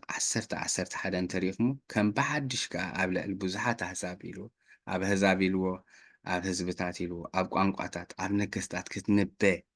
ها يجب أكايل قال كتزارب يجب أكايل مجمريا جنت إلو بالعي كم تنسكيل زوالو مالي بلا دحرين بيت إسرائيل كيف كخا تزارب نيوهانس كوميلو أبزغون يكون نحنا وانت هيواتنا كمتي مصحف قدس زبلنا بقى أب وعلاتات دي خيدنا أب استفعل بوتا خيدنا نتي نحطو ملاش نمها بقعات مكوني قبعنا يتعوشتنا زنحك على الزبال عنا يينا شو انتين نقبر سمنة زبال عيد مسل من انتي ولا علم كزارو خلو انتين بلو بزح عن بم انتي كتنببي እግዚአብሔር ይመስገን ስለዚህ ነቶም ዝሓቱና ምላሽ ምእንቲ ክንህብውን ኩሉ ሰዓት ተዳለና ክንከውን ይግባአና ይኽብል ከሎ ኮን ቃሉ ብልዕዎ ማለት እዩ እቲ ቃሉ እንተበሊዕናዮ ከዓ ሓጎስን ፍስሓ ልብና ንዝኾነ ማለት እዩ ስለዚ እንተዘይበሊዕኻ ንኻልእ እታ ክትኾን ኣይትኽእልን ክትምግብ ኣይትኽእልን ኢኻ ስለዚ ዮሃንስ እዚ እዩ ዝብሎ ዘሎ ብልዓያ ከይድካ ከዓ ሽዑ ናብ ዘሎ ህዝብታት ናብ ኣሕዛብን ናብ ቋንቋታትን ነገስታትን kittanabbe ተዛረብ እግዚአብሔር ይመስገን ስለዚህ ዮሐንስ ከሚልዎ ሕዝቅኤል ኮሙና አና ማለት ይባላል ዛራ አብሮሜ እንተ ሪኢናያሲ ግናኸ ኢሉ አብሮሜ 10 14 17 ነትብኡ ዘአምኑ ከመይ ኢሎም ጽውዕዎ እዮም ብዛዕባ ዘይሰ ከይሰምዑኻ ከመይ ገይሮም ከብኡ ከአምኑ ብዘይ ሰባኽ ከመይ ገይሮም እዮም ክሰምዑ ኢሉ ስለዚህ ብዘይ ሰባኽ ክሰምዑ ይክእሉ ከንሰበኽቱ ኮይንኻ ኣልኸነ ንብብ ኣለና ስለዚህ ዛስ ዋይ ከዓ ያዕቆብ ንኢያሱ ክዛረብ ከሎ ከም ኢልዎ ነቲ ቃል ለይትን መዓልትን ኣስተንትኖ እምበር ካብ ኣፍካ ኣይፈለ ኢልዎ ሽዑ ትኸድሞ ይሰልጠካ ኢልዎ ኣነ እግዚኣብሔር ኣምላኽ ምሳኻ እሞ ኣይትፍራህ መጀመርያ ግን እንታይ ኢልዎ ነቲ ቃል ለይትን መዓልትን ንዳዊት እውን ከምኡ ኢልዎ ኣሎ ኣብ ምዕራፍ 1 ማለት ነቲ ቃሉ ለይትን መዓልትን ዝምርምር ሰብ እንታይ ኢልዎ ኣሎ ብፅኢ ኢልዎ ንቃሉ ትምርምር ትኾንካ ቃል ኣብ ውሽጥኻ ተልዩ ኣብቲ መንበር መላገስቲ ኣይትኸውን እግዚአብሔር ይመስገን ስለዚ ኣብ ምዕራፍ 10 ዝነበረና እቲ መልኣኽ መን እዩ ንዝብል ጃስት መልኣኽ እዩ እቲ ሒዝዎ ዝነበረ ጥቕልልቲ መፅሓፍካ ናይ እግዚአብሔር ቃል እቲ የማናይ እግሩ ኣብ ባሕሪ ፀጋማይ እግሩ ከዓኒ ኣብ ምድሪ ዝነበረ እግዚአብሔር ኣብ ልዕሊ ኩሉ ኣብ ምድሪ ይኹን ኣብ ባሕሪ ኣብ ልዕሊ ኩሉ ተፈጥሮ እንታይ ምዃኑ በዓል ስልጣን ምዃኑ ርኢና ማለት እዩ ክብርን ጎይታ ይኹን ምዕራፍ 11 ከዓኒ ከምዚ ይመስል ቀንዲ ትሕዝቶ ናይ ምዕራፍ 11 ኣብ 3 ገለ ሓሳባት ይመስል መጀመርያ እታ ምድራዊት መቕደስ ክንሪኣ ኢና ብድሕሪኡ ክልተ መሰኻኽር ሳልሳይ ከዓኒ እቲ 7 መለኸት ማለት እዩ ራብዓይ ብዛዕባ እታ ሰማያዊት መቕደስ ዝብል ማለት እዩ ኣብዚ ሓሳብ እዚ ይዕሪ ጎሊሑ ንሪኦ ኣብ 7 ነጥብታት ከዓኒ እንታይ ኢልና ናይቶም ክልተ መሰኻኽር ናይ ኣገልግሎት ቦታ ክንርኢ ኢና ከምኡውን ኣገልግሎት ዘበኖም ኣብ ምድሪ እንታይ ይመስል ነይሩ ማንነት ናይዞም ሰባት እዚኣቶም መን እዮም ስልጣኖም ከ እንታይ እዩ ነይሩ ናቶም መስዋዕትነት ናቶም ካብ ሞት ምትንሳእ ከምኡውን ናይ ኣገልግሎቶም ውፅኢት እንታይ እዩ እዚ ኩሉ ምስ ሓለፈ ምዕራፍ 11 ካብ 15 ንድሓር ዘሎ ከዓኒ መለኸት እቲ ሻውዓይ ምስ ተነፍሐ ኣብ ሰማይ ዓብ ድምፅን ምስጋና ኮይኑ ብምኽንያት እቲ ምስጋናኦም ከ እንታይ ነይሩ ምኽንያቱ እንታይ ኢልና ከዓ ዘበን ስለ ዝመፀ ዝብል ይብየ ኣለኹ እሱ ከዓ ጎይታ ኣብ ዘላ ዓለም ስለ ዝነግስ ኩለን መንግስታት ከዓ ኣብ ትሕቲኡ ስለ ዝጥቕለላ ንቅዱሳን ሓስቢ ዝህበሉ ግዜ ስለ ዝኾነ ኣብ ልዕሊ ኣሕዛብ ከዓ ዝፈርደሉ ዘበን ስለ ዝኾነ ማለት እዩ ስለዚ ምዕራፍ 11 ጥቕልል ብዝበለ እዘን ተዛረብኩም ሓሳባት ንኣይ ንኸርኢ ማለት እዩ ክብርን ጎይታ ይኹን ኣብዚ ምዕራፍ 11 ናይዞም ክልተ መሰኻኽር ኣገልግሎት ቦታ ኣበይ ነይሩ እንተኢልኩምኒ ኣብ ኢየሩሳሌም እዩ ነይሩ ኣብ ኢየሩሳሌም ከገልግሉ ኣብቲ ጎይትኦም ተሰቕለሉ ይብል እዩ ኣብቲ ፅሑፍ ማለት እዩ። ስለዚ ናይቶም መሰኻኽር ቦታ ኣበይ እንታይ ነይሩ እንተኢልና ኣብ ኢየሩሳሌም እዩ ማለት እዩ። እዚ ሻውዓይ መለኸት ቅድሚ ምንፍሑ ጎይታ ነዞም ክልተ መሰኻኽር ልኢኽዎም ምናልባሽ እዞም ህዝቢ እዚኦም እንተተመልሱ ኢሉ እዩ። ከምቲ ኣቐድም ኣቢለ ሻድሻይ ማሕተም ተፈቲሑ ናብ ሻውዓይ ቅድሚ ምፍትሑ ኢንተርሉድ ምዕራፍ 7 ሲ ኢንተርሉድ እያ ነይራ። ምዕራፍ 6 ውዳእ ኣቢሉ ምዕራፍ 7 ክንዲ ማሕተም ዝብልሲ ምዕራፍ 7 ሰጊርዋ። ምክንያቱ ቅንፍ ገይሩ ማለት እዩ። ሰባት ንክድሕኑ ኢሉ እግዚኣብሔር ነቶም 144 ክህልእኹም ከሎ ኢና ንርኢ ማለት እዩ። ኣብዚ ከዓ ከምኡ እዩ ምዕራፍ 9 ሰጊርና ምዕራፍ 10 እታ መለኸት ክትንፋሕ ዝግባእ ምዕራፍ 10 እንታይ ገይርዋ ኢንተርሉድ ገይርዋ። በቃ እግዚኣብሔር ንክምለሱ ኢሉ ብመንገዲ መልኣክ ኣቢሉ ተዛሪቡ ኣብዚ ምዕራፍ 11 ከዓ ብመንገዲ እቶም ክልተ መሰኻኽር ኣቢሉ ሕጂ ይመፅእ ኣሎ። ኣብዚ ምዕራፍ እዚ ጅምር ከብል ከሎ ብዛዕባ 3 ነገር መትር ኢልዎ ነይሩ። ኣብኡ ከምዚ ኢልዎ እንታይ ከም ዝምትር ኢና ንሪኡ። ምዕራፍ 11 ፍቕዲ 1 ዘንጊ ዝመስል ሻምብቆ ከዓ ተዋሃበኒ፣ ሓደ ድማ ተንስ እሞነታ መቕደስ ኣምላኽን መሰዊን ነቶም ኣብኣ ዝሰግዱን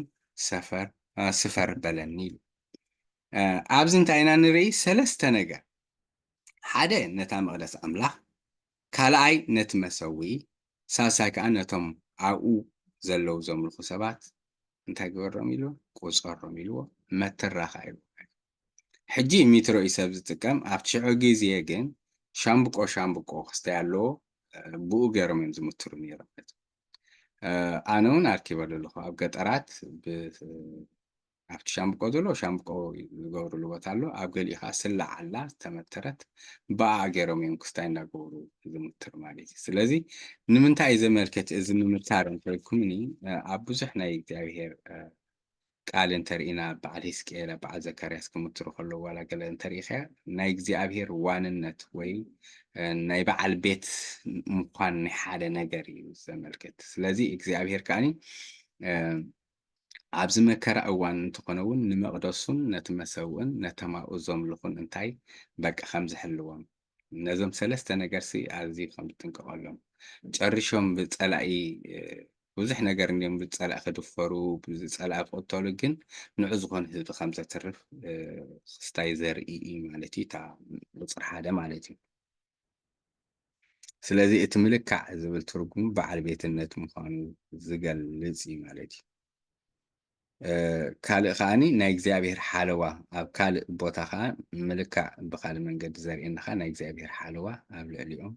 ማዕረ ክንደይ ግን ናቱ ፕሮቴክሽን ክስታይ ምዃኑ ማለት እዩ። ካልእ እውን ናይ እግዚኣብሔር ንኩሉ ነገር ተቆፃፃሪ ምዃኑ ዘርኢ እዩ ማለት እዩ። እግዚኣብሔር ይመስገን። ኣብ ኢየሩሳሌም ሕጂ መቕደስ የለን። እዚ ንዛረቡ ዘለና ኣብዚ የለ ነገር ኢና ንዛረብ። ስለዚ ሽዑ ግን መቕደስ ክትህሉ እያ። ኣብቲ ናይ 7ይ ሰሙን ወይ ከዓኒ ኣብቲ ናይ ኣብታ መበል 70 ሰሙን ማለት እዩ ሶሪ እታ 7 ዓመት መቕደስ ክህሉ እዩ ማለት እዩ። ስለዚ መቕደስ ስለ ዝህሉ ኣብቲ መከራ ግዜ እዚ መቕደስ እዚ ከዓኒ ደቂ እስራኤል እዮም ክሰርሕዎ። እዚ ኣብዚ ሕጂ እዋን ኮይና እንተሪኢናዮ ደቂ እስራኤል እንታይ ይገብሩ ኣለዎ መሲልኩም? ቴምፕል ኢንስቲትዩት ዝብል ሓደ ሰብ ክዛረብ ሰሚዐ ኣለኹ። ቴምፕል ኢንስቲትዩት ዝብል ኣቂሞም ንዕኡ ዝኸውን ባጀት ተሰሊዑ ኩሉ ነገር እንታይ ተዳልዮም ኣለዉ። እንታይ ደኣ እዩ እቲ ሽግር እንተልኩምኒ እቲ መቕደስ ክሰርሕሉ ዝተዳለዉ ቦታ ኣብ መስጊድ ስለ ዘለዎ እምበር ተታሒዙ ብምሉእ ነገር እንዳዳለው እዮም ዘሎ። ሓደ ነገራት ተርፎም ከም ዘሎ እቲ መስዋዕቲ ዝኸውን ቀይሕ ብዕራይ ገለመታት ፒር የዳቐሉ ከም ዘለው ገለመታት ክዛረቡ ሰሚዐ ኣለኹ። በቲ ኮይኑ በቲ እስራኤል ነቲ ነገርቲ ንምስራሕ ተዳልያ ኣላ። እዚ እቲ 4ይ መቕደስ እዩ ዝኸውን ዘሎ። ቀዳማይ መቕደስ ኩሉና ከም ንፈልጦ ቅድሚ ሕጂ ነጊረኩም ከም ነበርኩ ብሰሎሞን ተሰርሐ እዩ።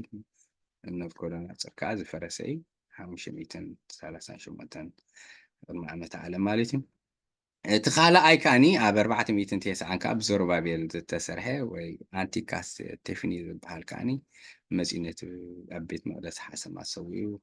ሰውን ከም ዝፈረሰ እቲ ሳልሳይ መቕደስ ከዓ ብሄሮዶስ ተሰሪሑ ዓብ ተሰሪሑ ኣብ 70 ዓመተ ምህረት ከዓ ብጀነራል ታይተስ ከዓኒ ናይ ሮማ ከም ዝፈረሰ ሪኢና እዚኣ ከዓ እታ ራብዐይቲ መቕደስ ኣብ ግዜ መከራ ክትስራሕ እያ ማለት እዩ እዛ ንብላ ዘለና መቕደስ ብዛዕባ ዳንኤል ተዛሪቡሉ ምዕራፍ 9 11 12 እንተይልኩም እንተሪኢኹሞ ብዛዕባ እዛ መቕደስ እዚኣ ተዛሪቡሉ ገለ ግን ካብኡ ካብቲ መቕደስ ግን ዋላ 1131 ግን ከንብባ ሓንቲ ካብ ኩለን ማለት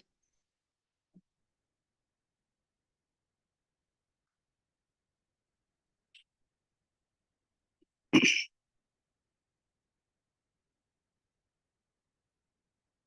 ቀላጽሙ ኣብኡ ከቆሙ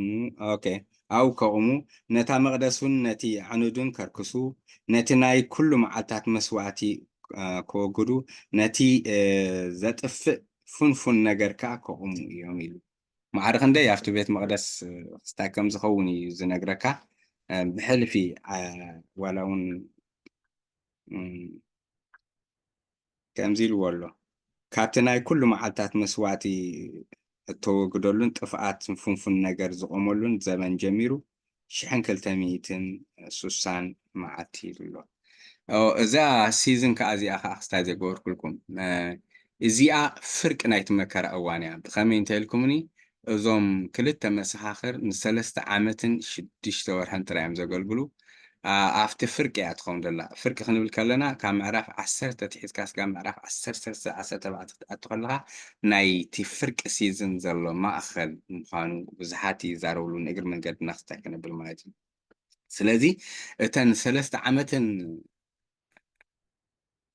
ፈረቓን ብቲ ከተልሎ እዩ በቃ እቲ ፀረ ክርስቶስ በቃ ኩሉ ነገር ከምቲ ዝበልኩኹም ኣብቲ መጀመርያት ምዕራፋት ብኩሉ ነገር ኢንተለጀንት ስለዝኾነ ናይ ዓለም ስለዘስደምም ሰላም ዝመስል ነገር ስለዝገብር ብኡ ክትታለል እያ ስለዚ ኣብ መቕደስ ቆይሙ ሽዑኡ ንዓይ ኣምልኹኒ ንዓይ ክስታይ ግበሩለይ ኢሉ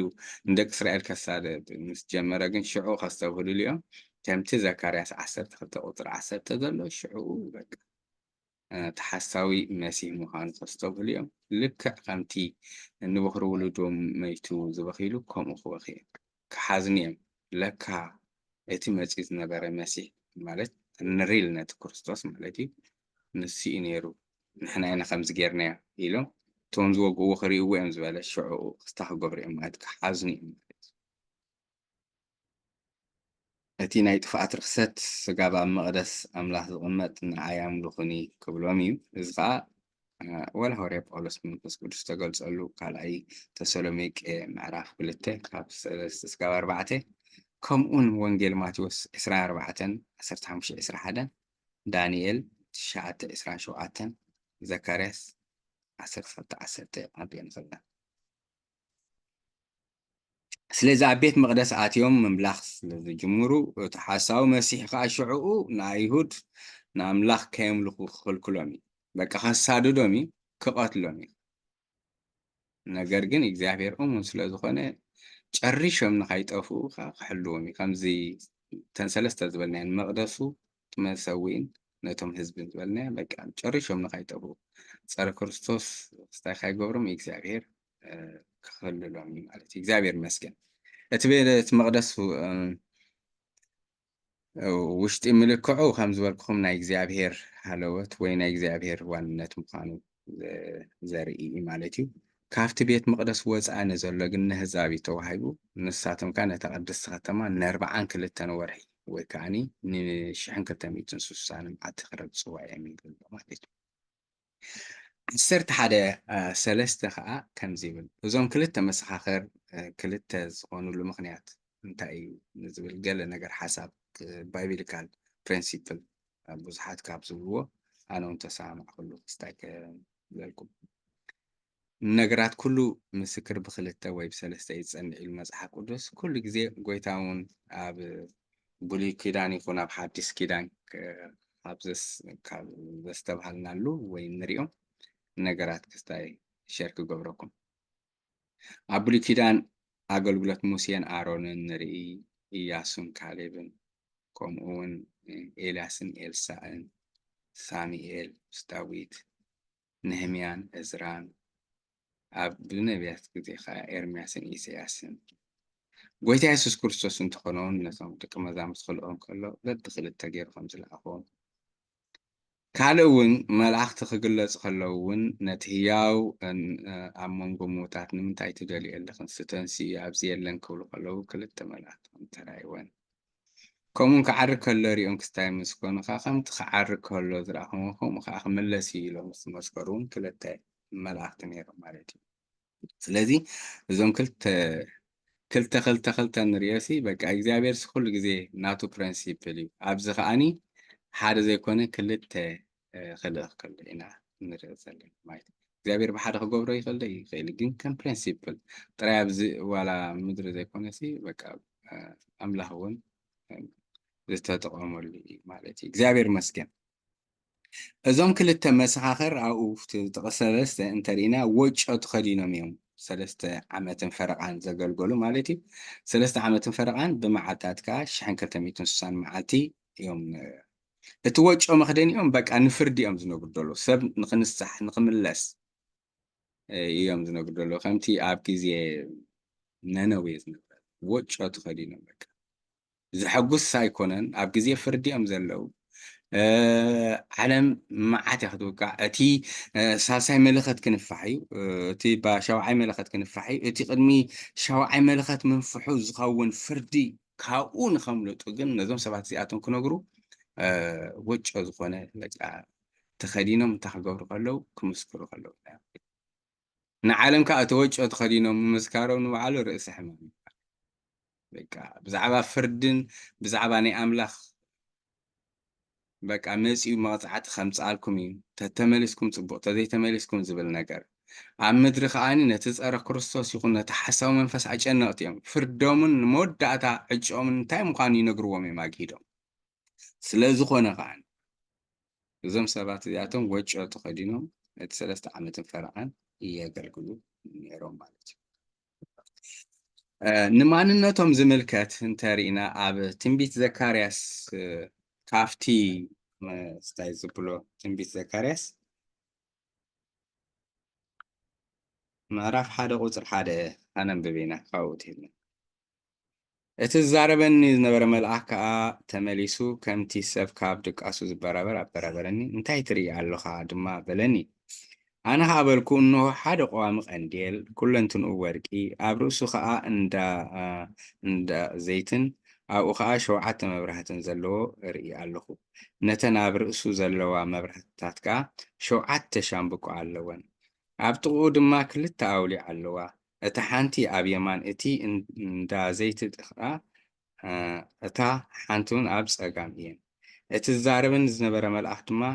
ጎይታይ እዚኣተንሲ እንታይ እየን ኢለ መለስኩ።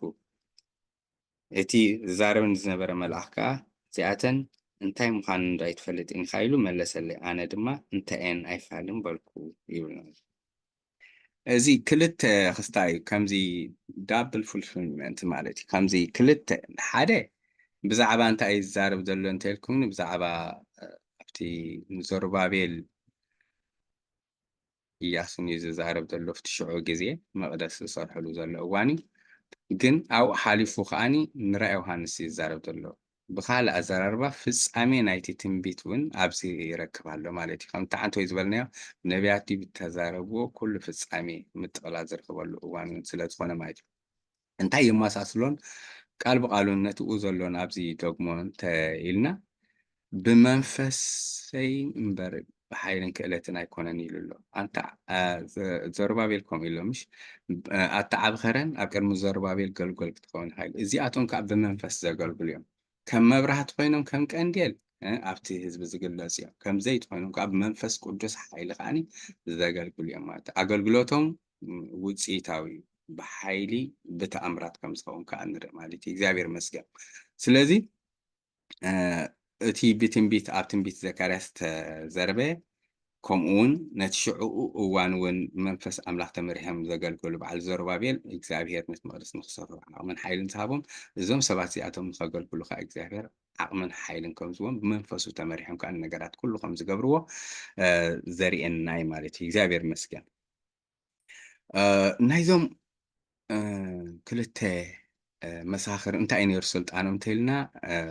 ስልጣኖም ኣብቲ 5-6 እንተሪእና ዝናብ ከይዘንብ ንምድሪ ክዓፅው ስልጣን ኣለዎም። ማይ ናብ ደም ክልውጥ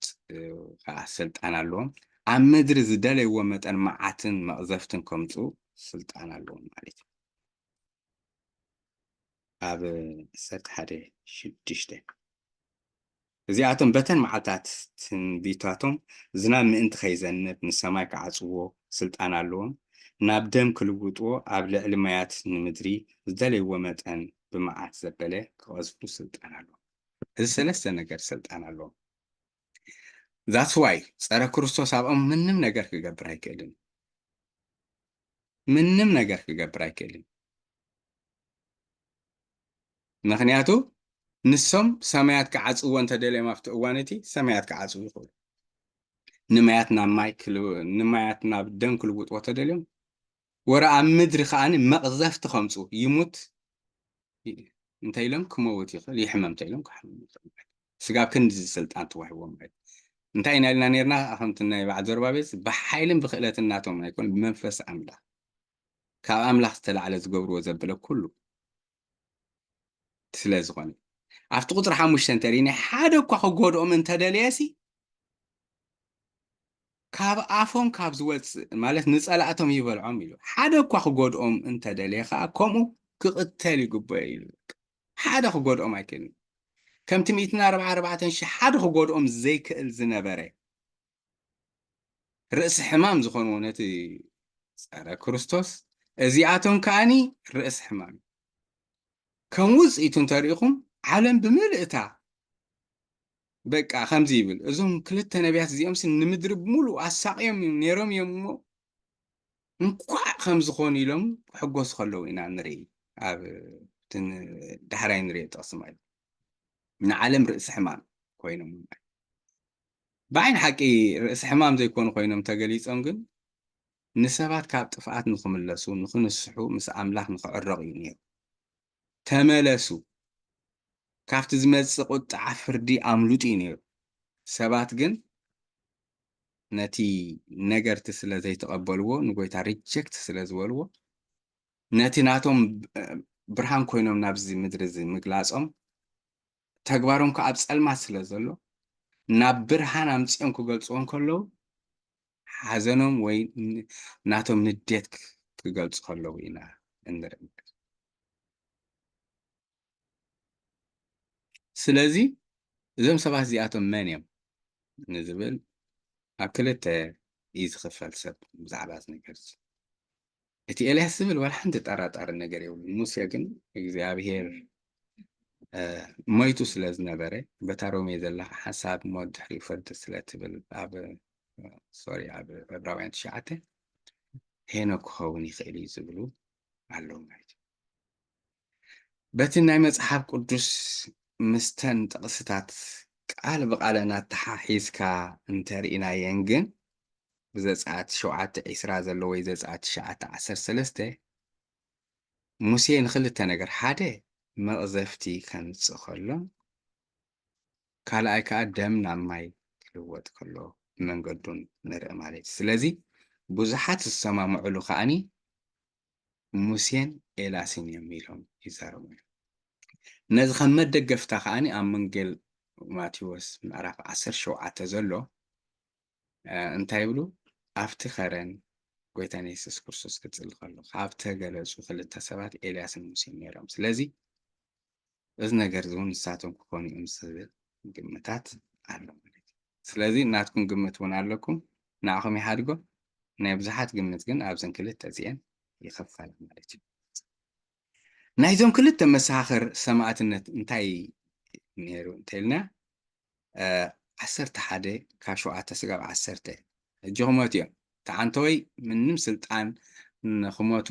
እቲ ፀረ ክርስቶስ ይኹን እቲ ሓሳብ መንፈስ ወላ ሓንቲ ስልጣን ኣይነበሮም። ጊዜኦም ግን ኣኺሉ ኣነ ብዚ ደስ ዝብለኒ ዕዮኦም ምስ ወዱ እዩ ምስክርነቶም ምስ ወዱ እዩ ዝብለና 1711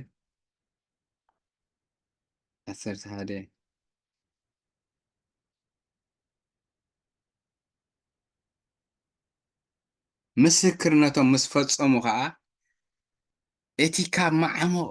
ዝወፅእ ኣራዊት ምሳታቶም ውግእ ክገብርን ክስዕሮምን ክቐትሎምን ኢሉ ማለት እዩ መዓስዮም ግን ምስክርናቶም ምስ ወዱ እቲ ካብ ጥልቂ ዝወፅእ ኣራዊት ምሳታቶም ክዋጋይ ሽዑ ከዓ ክቐትሎም እዩ ኣብዚ እንታይ ኢና ነብል ማለት እዩ እግዚኣብሔር ኣብ ሂወትካ ዝበሎ ካይኮነ ኣይተርፍን ምክንያቱ እቲ ንሱ ዝጀመሮ ስካብ መወዳእታ የብፅሕ ከምቲ ኣብ ፊልጵ ኢልዎ ዘሎ እቲ ሰናይ ነገር ኣባኻትኩም ጀምሮ ስካብ መወዳእታ ከም ዘብፅሕ እዚ ተረድእ ኣለኹ ጎይታና የሱስ ክርስቶስ እንተሪኢኹም ከዓ እተን 3 ዓመት ዝነበረ ኣገልግሎቱ ኣብዚ ምድሪ እዚ እናተመላለሰ ከሎ ብዙሓት ደለይቱ ብዙሓት ተቐናቐንቲ ከለውዎ ክቐትልዎ ይከኣሉ እኳ ሓደ ግዜ ሓዝነያ ኢሎም ክስታይ ምስ ኣበሉ ከንፂግዎም ማእኸሎም ከም ዝኸደ ኢና ንርኢ ካብ ሃቐናን ካብ ከጥፍዎ ምድላዮምን ካብ ብዛዕብኡ ሕማቕ ምምስካርን ዓዲ ይወዓሎም ክቐትልዎም ግን ግዚኦም ኣይኣኸለት እታ ግዜ ግን ትመፅእ ከም ዘላ ጎይታና የሱስ ክርስቶስ ከምቲ ኣብ ወንጌል ዮሃንስ ዝመስከሮ ግዜ ይበፅሕ እዩ ሕጂ ኣብ መንጎኦም ከሎ ምንም ነገር ከም ዘይገበሩ ቅድሚ እሞ ሕጂ ግን ግዚኦም ከም ዝበፅሐት ናብ ኣቦ ከም ዝኸይድ ዓለም ከዓ ንዕኦም ከም ዘይትቕበሎም ንዕኡ ተዘይተቐቢላ ከዓ ንዕኦም ከዓ ሪጀክት ከም ትብሎም ነግሮም ነይሩ ማለት 13 ዮሃንስ ኣቲሕና ስጋብ 16 ማለት እዩ ኣብ 17 ከዓ በቃ ተልእኽኡ ከም ዝፈፀመ ኩሉ ነገር ከም ዝገበረ ጸሊም ነቶም ደቂ መዛሙርቱ ከዓኒ ጸሊሎም ከምኡ ኸነ ኣነ ማለት እዩ እግዚአብሔር ይመስገን ስለዚ ልክዕ ምስ ናይ ጎይታና የሱስ ክርስቶስ ተመሳሳልነት ኣሎ ምስክርነቱ ምስ ወደአ ኣገልግሎቱ ምስ ወደአ ኩሉ ነገር ምስ ገበረ እንታይ ክትሓስ ክግረፍ ክቕተል ክስቀል ከሎ ጎይታና የሱስ ክርስቶስ ሓይሊ ስለዝሰኣነ ዶ ይኸውን ኣይኮነን እቲ ኣብ መስቀል ከይዱ ዝዓየዕዮ ንዓና ዓብይ ትርጉም ስለ ዘለዎ እግዚአብሔር ይመስገን እዞም ሰባት እዚኣቶም ከዓ ምስክርነቶም ወዲኦም በቃ እቲ ኣምላኽ ንዕኦም 1260 መዓልቲ ከገልግሉ ዝመደበን መዓልታት ኣኺለን በዚ ከዓ እቲ ጸላኢ ተዋጊእዎም ቀቲልዎም ማለት እዩ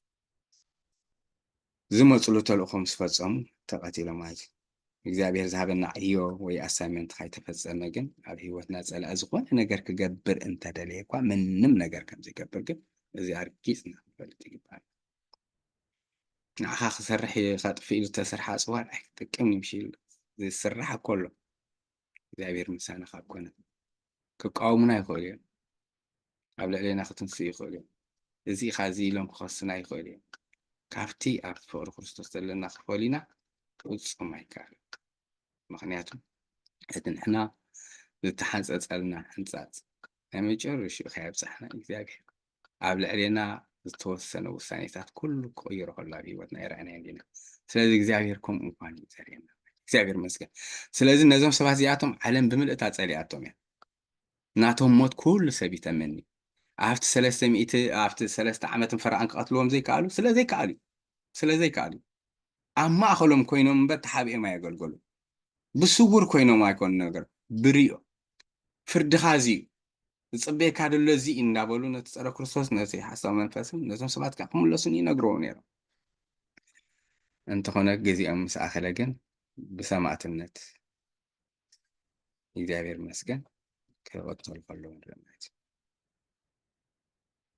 ረይስኦም ከዓኒ ኣብ ኣደባባይ ኣብቲ ጎይትኦም ተሰቕለላ ኢሎም እቲ ጎይትኦም ተሰቕለላ ዝብሎ ከዓኒ ንየሩሳሌም ምዃኑ እዩ ዝነግረና ማለት እዩ ኣይተቐብሩን ንቡር እኮ ሰብ ምስ መተስ ይቕበር እዩ ከም ታሪክ እንሪኦ ከዓኒ ደቂ እስራኤል ይኹኑ ኣሜሪካን ዝፍለጥሉ መንገዲ ኣብ ዝኾነ እንትኾነ ነታ ረይስኦም ክብልሱ ብዙሓት ሰባት ከም ዝኸፍሉ ኢና ንፈልጥ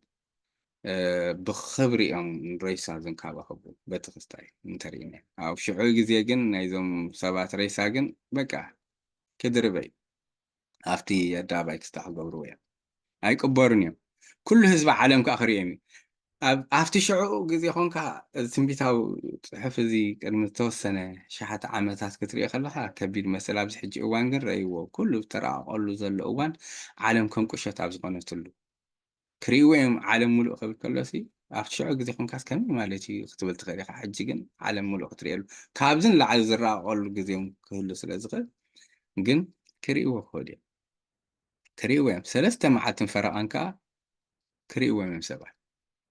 بقوم بتناتهم موت كأزين كحجوسين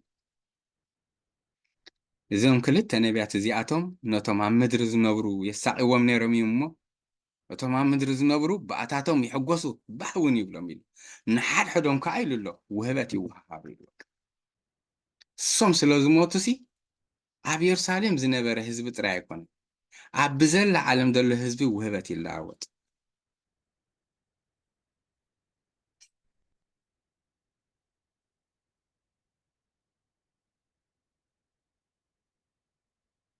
زون كلتا نبيات زياتهم قطر عسرته نتوم عم مدرز نبرو يسعوا من رمي እቶም ኣብ ምድሪ ዘለዉ ባእታቶም ይሕጐሱ ባሁን ይብሎም ኣብ ንሓደ ህዶም ከዓ ውህበት ክሳደዱ እዮም በቃ ሓጐሶም እዚ ይኸውን እንጭሕ ሕውሉ እዮም ዘላ ዓለም ባህ ክብላ እዩ እቶም ንዓለም ኣሸጊሮም ዝነበሩ ሰባት ተቐቲሎም ተባሂሉ ጉድ ኒውስ ተባሂሉ ይፅርሕ ገና እቲ ጉድ ኒውሶም ካይነቐፅል እንታይ ከም ዝኸውን ድሕሪ ክንርኢ ኣብኡ እንታይ ኢልዋ ኣሎ ንኢየሩሳሌም ብጣዕሚ ካብ ዘገርም ነገር ንድሕሪት ምልስ ከብለኩም ቁፅር 8 ሬሳታቶም ከዓ ኣብ ኣደባባይ እታ ጎይትኦም እተሰቕለላ ብመንፈሳዊ ሓሳብ ከዓ ኢሉ ኣሎ ርኢኻ ኣብዚ ሕጂ እንታይ ኢሉ ሶዶምን ግብፅን እትበሃል ዓባይ ከተማ ክተርፍ ሶዶምን ግብፅን ዝብለን ዘሎ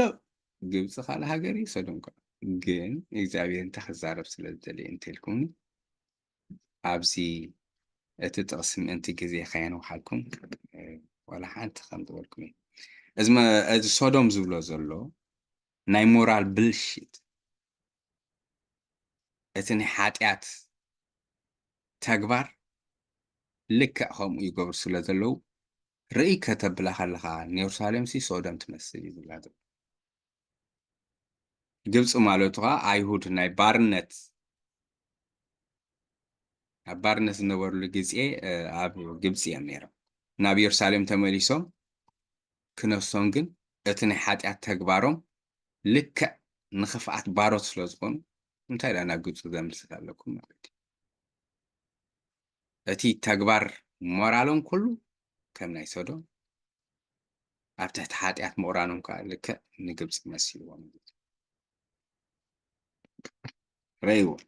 ንእስራኤል ኣብ ካልእ ግዜያት ከምኡ ኢልዋል ኤርምያስ 23 14 እንተሪኢኹሞ ከምዚ ኢልዎ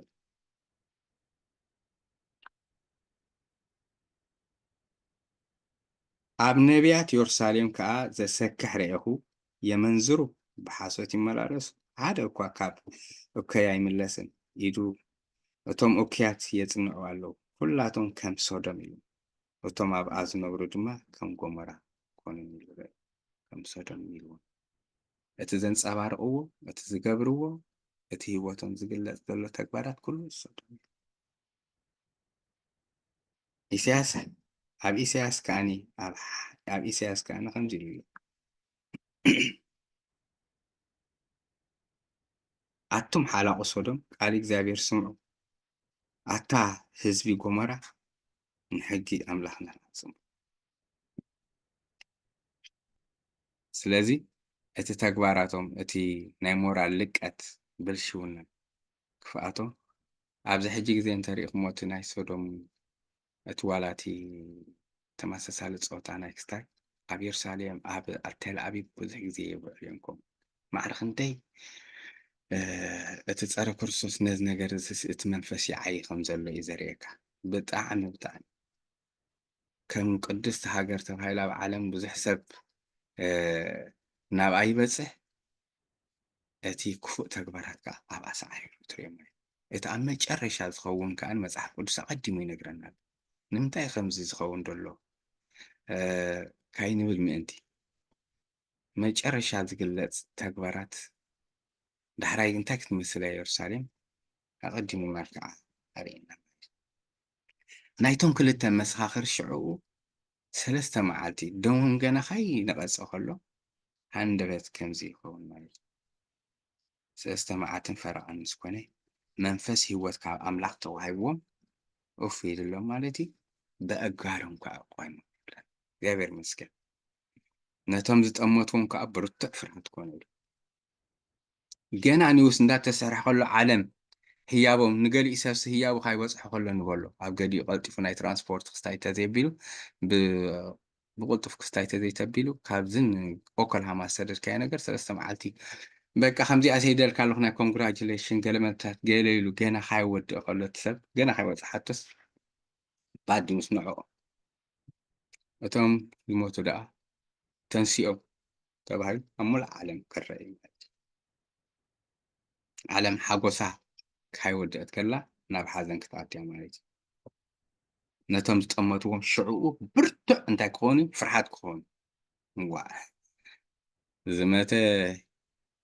እስትንፋስ ተሰሪዕሉ ብኣጋሩ ደው ክብል ከሎ መቸም ሾክ ትኸውን ሽዑ ከምዚ ክበሃል እዮም ነጀው ደይቡ ክብሎም ጎይታ ዓው ብዝበለ ድምፂ ካብ ሰማይ ክሰሚዖም ብደበና ሰማይ ከዓኒ ክድይብ እዮም ጸላእቶም ከዓ ሽዑ ክሪእዎም ክጥምትዎም እዮም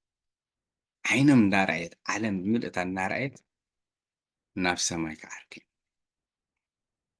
እዚ ክኸውን ብጣዕሚ ደስ ሳቶም መልእኽቶም ሓሊፎም እዮም ቅድሚ ሻውዓይ መለኸት ምምፅኡ እቲ ፍርዲ ኣብ ልዕሊኹም ቅድሚ ክነውን ተመለሱ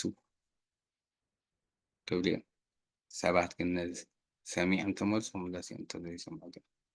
ነዚ ነገር ዝኮነ ናይቶም ክልተ መሰኻኽር ናይ ኣገልግሎት ውፅኢት እንታይ ነይሩ እንተልና ኣብታ ከተማ በሳ ሰዓት እቲኣ ዓብ ምድሪ ምንቅጥቃጥ ክኸውን እዩ ኣብ 11:13 እንተሪእና 11:13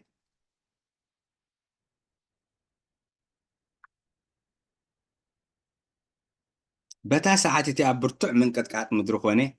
10 ኢድ ናይታ ከተማ ወደቐ በቲ ምንቅጥቃጥ ምድሪ ከዓ 7,000 ሰባት ተቐትሉ ነቶም ዝተረፉ ድማ ፍርሃት ሓዞም ንኣምላኽ ሰማይ ከዓ ክብሪ ኣብወዩ ሓደ ዕሽሪት ዝኸውን ናይቲ ከተማ ክዓኒ እዩ ክፈርስ እዩ ይብለና ኣለና ኢየሩሳሌም 7,000 ዝኾኑ ሰባት ከዓ ክሞቱ እዮም እቶም ዝተረፉ ከዓ ፍርሃት ክሕዞም እዩ ንኣምላኽ ሰማይ ክብሪ ክህቡ እዮም ኢሉ እታ ንኣምላኽ ሰማይ ክብሪ ክህቡ እዮም ትብል ኣብዚ ኣብ ብዙሕ ግዜ መፅሓፍ ቅዱስና እንተሪኢኹም ካብ ፍርሃት ዝተላዕለ ንኣምላኽ ክብሪ ይህቡ እዮም ድሕሪኡ ግን ተነሲሖም ክብሉ ናብ ኣምላኽ ተመይሶም ስለዘይትሪእሉ እቲ ፅሑፍ ብጣዕሚ ክሳይ ዝኾነካ ኣብ ዕፁ ነገር ብዙሕ ክዛረብ ኣይክእልን ግን ከምኡታት ባህሪ ግን ብዙሕ ትሪኢኻ ዋላ ቅድሚ ሕጂ ካብ ዝረኣናዮ ብራ ዮሃንስ ከምኡታት ስለዝነበሩ ስለዚ ናይዞም ክልተ መሰኻኽር ኣገልግሎት ብከምዚ የብቅዕ ማለት እዩ እቲ ውፅኢቱ ከዓ እዚ ነይሩ ምድሪ ኣንቀጥቂጣ ሓደ ዕስሪት ናይቲ ከተማ ዓንዩ 7,000 ዝኾኑ ኣብቲ ከባቢ ዝነበሩ ከዓ መይቶም ሽዑ ንእግዚኣብሔር ክብር ከሎ ሕጂ ኣብ 14 እንተሪእናዮ እቲ ካልኣይ ወዮ ሓሊፉ ኢሉ ካልኣይ ወዮ ቀዲሙ ሓሊፉ እነሆ ሳልሳይ ወዮ ቀልጢፉ ይመጽእ ኣሎ ኢሉ ምዕራፍ 15 ከምዚ ይብል እቲ ሰብዓይ መለኸት መልኣኽ እውን መለኸት ነፍሐ ኣብ ሰማይ ከዓ መንግስቲ ኣምላኽ ናይ ኣምላኽና ናይቲ ቅቡኡን ኮይና እያ እሞ ንዘለዓለመ ዓለም ክነግስ እዩ ዝብል ዓው ዝበለ ድምፂ ረኣዩ እቲ ሻውዓይ መልኣኽ መለኸት ምስ ነፍሐ ኣብ ሰማይ ከዓ መንግስታት ዓለም ናይቲ ቅቡእ ኮይና ያ ዝብል ምስ ሰምዑ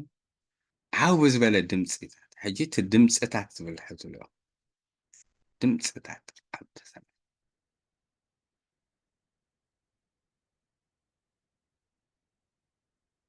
ክነግስ እዩ ዝብል ዓው ዝበለ ድምፅታት ኮነ ኢሉ ብዙሕ ድምፅታት ካብ ሰማይ ተሰሚዑ ኣብ ሰማይ ከዓ ቅድሚ ሕጂ ርኢና ኢና እንታይ ከም ዘለዎ ዝፋን ኣሎ ኣብ ዙርያ ዝፋን ገለ ብዙሕ ነገር ኣሎ ግን ድምፅታት እቲ ሃረር ኢሎም ዝፅበይዎ ዝነበሩ ናይ እግዚኣብሔር መንግስቲ ከምኡውን ብወዲኡ ብኢየሱስ ክርስቶስ ኣቢሉ ዝጥቕለል ይከናወን ስለ ዘሎ ሓው ኢሎም እንታይ ኢሎም ድምፅታቶም ኣስሚዖም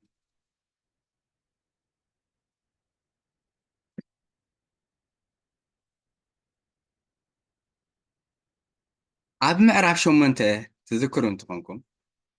እቲ ሻውዓይ ማሕተም ክፍታሕ ከሎ እንታይ ኮይኑ ነይሩ ኣብ ሰማይ ስቕታ ኮይኑ ስቕታ ምኾኑ ምክንያት ግምታትና ተዛሪብና ነና ብድሕሪኡ ዝመፁ መዓት ክብደቱ ኣዝዩ ዘግናኒ ስለ ዝኾነ ስቕ ዘብል እዩ ኢልና ሓሲብና ነርና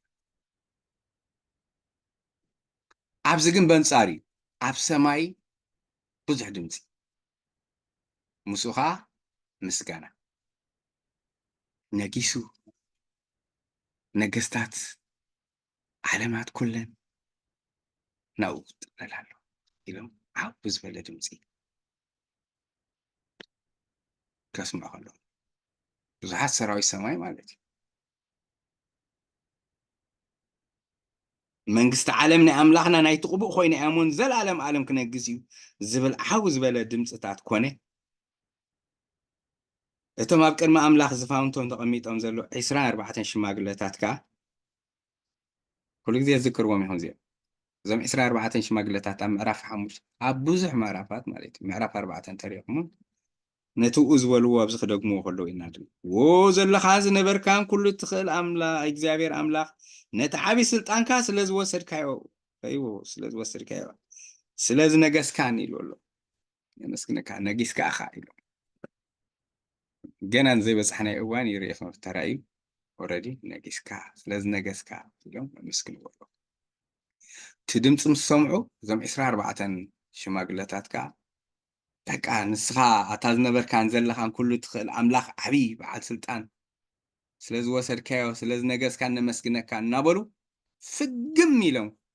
ተደፊኦም ከዓኒ ንኣምላኽ ሰገዱ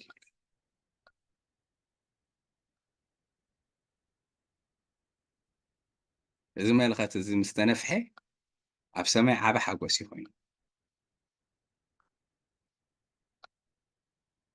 ንሶም ከዓ እንቶም 24 ብግንባሮም ተደፊኦም እዮም ንኣምላኽ መስኪኑ እዚ ክንብል ከለና ኣብ ሰማይ ዓበ ሓጎስ ኮይኑ ኣብ ምድሪ ግን ብዙሕ ነገር ይኸውን ንምንታይ እዮም ኣመስጊኖም ዝብል 3 ነጥቢ ርኢና ብኡ ክንውዲና መመስገኒኦም ምክንያት እንታይ ነይሩ ዘበን ስለ ዝመፅእ ብከምኡን ሕዛ ዘበን መፅእ እቲ ዘበን ከዓ ናይ ምንታይ ዘበን እዩ እንተኢልና ጎይታ ኣብ ዓለም ዝነግሰሉ ዘበን ስለ ዝመፅእ ናይ ዓለም መንግስታት ኣብ ትሕቲኡ ስለ ዝግዛእ ኩለን መንግስታት ዓለም ከዓኒ ናይ ኣምላኽና ስለ ዝኾና ዘበን መፅእ እንዳንበብናዮ ትኸድና ፅቡቅ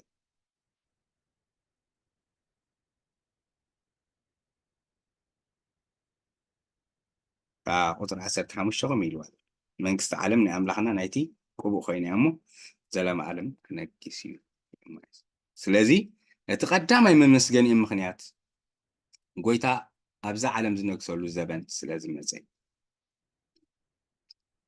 ዘበን ከምዚ ሒዞ ኢና ንሪኦ ካልእ ኣዘራርባ ገና ንዘይመፀ ዘበን ከምዚ ነገሰ የርእየና ዘበን ዘይግድቦ ኣብ ትማሉ ኮይኑ ንፅባሕ ከም ህሉ ገይሩ ዝፅውዕ ኣምላኽ ስለ ዝኾነ ካልኣይ ከዓ ብርግፅ እቲ እሱ ዝበሎ ከም ዝኸውን በዓል ስልጣን ናይቲ ኩሉ ነገር ንሱ ስለ ዝኾነ ማለት እዩ ስለዚ ነገስካ እዮም ኢሎም ኣቐዲሞም ኣመስጊኖም እዚ ከዓ ርግፅ ክኸውን እዩ። ንሕና እውን ናይ ሓድሽ ኪዳን ኣመንቲ እቲ ዝዓበየ ተስፋና እዚ ምርኣይ እግዚኣብሔር ምስ ኢየሱስ ነጊሱ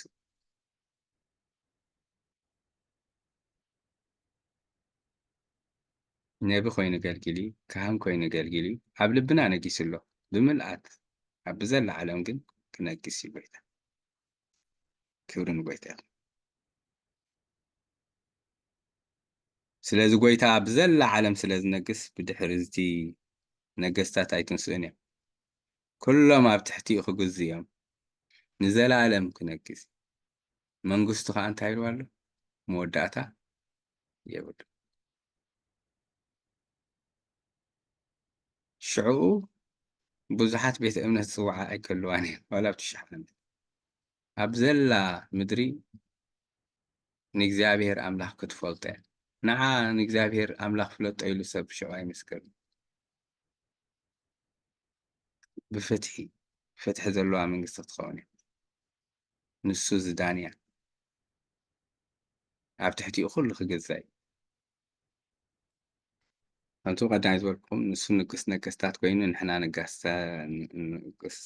ካህናትን ኮይንና ከዓ ከነገልግሎ ኢና። እግዚኣብሔር ይመስገን። እቲ ካልኣይ ንምንታይ ምክንያቶም ኣመስጊኖም እንተኢልና ቁጥሪ 18 ክምልስ ኣለና እዩ። ኣሕዛብ ተቆጢዖም ቁጥዖም መጺኡ እቲ ንምዉታት እትፈርደሉ ንባሮትካ ነቶም ነቢያትን ቅዱሳን ንስምካ ንዝፈሩ ንኣሽቶን ዓበይትን ዓስቦም እትበሉ ነቶም መጥፈእቲ ምድሪ እውን እተጥፍኣሉ ዘበን እታ ዘበን መጺኡ ክንደይ ደስ ዝብል ዘበን መጺኡ ንቅዱሳን ዓስቢ ዝህበሉ ዘበን መጺኡ እዚ ስለ ዝመፀ ከዓ ደስ ይልዎ። እቶም ስጋብ ማዓሲኻ ዘይትፈርድ ስጋብ ማዓሲኻ ስቕ ትብል እናበሉ ዝጠርዑ ዝነበሩ ሰማዕታት ኣብቲ ትሕቲ መሰውእ ኮይኖም ሪኢና ኣብ ሰማይ ጥራሕኖም ዘስምዑ መልሶም ኣብዚ ዘበን መጺኡ እንተሪኢኽሞ ነቢያትን ቅዱሳን ንስምካ ዝፈሩ ዓብዪ ይኹን ንኣሽቱ ንዕኦምሲ ዓስቦም እትህበሉ ግዜ በፂሒ እዩ። ዘበን መጺ ኢሎም እንታይ ክገብሩ ከለዉ ከመስግኑ ከለዉ ኢና ንርኢ። እቶም ብክርስቶስ ኢየሱስ ክመጽኡ ኢሎም ዘስተምህሩ ዝንበዩ ዝሰብኩ ዝጽበዩ ብስሙ ንዝኣምኑ ንእግዚኣብሔር ዝፈርሁ ሰባት እግዚኣብሔር ንዕኦም ዓስቢ ዝህበሉ ግዜ ዘበን መጺ እዩ። ስለዚ ኢሎም ንኣምላኽ ምስጋና ኣታ ዝነበርካን ዘለኻ ኢሎም አንታ ሁሉ ትኽእል ኣብ ዘላ ምድሪ ከዓ ስለ ዝነገስካ ኢሎም ኣመስጊኖም መመስገን እዩ። ምክንያት እዚ ካልኣይ ንቅዱሳን ዓስቢ ክህብ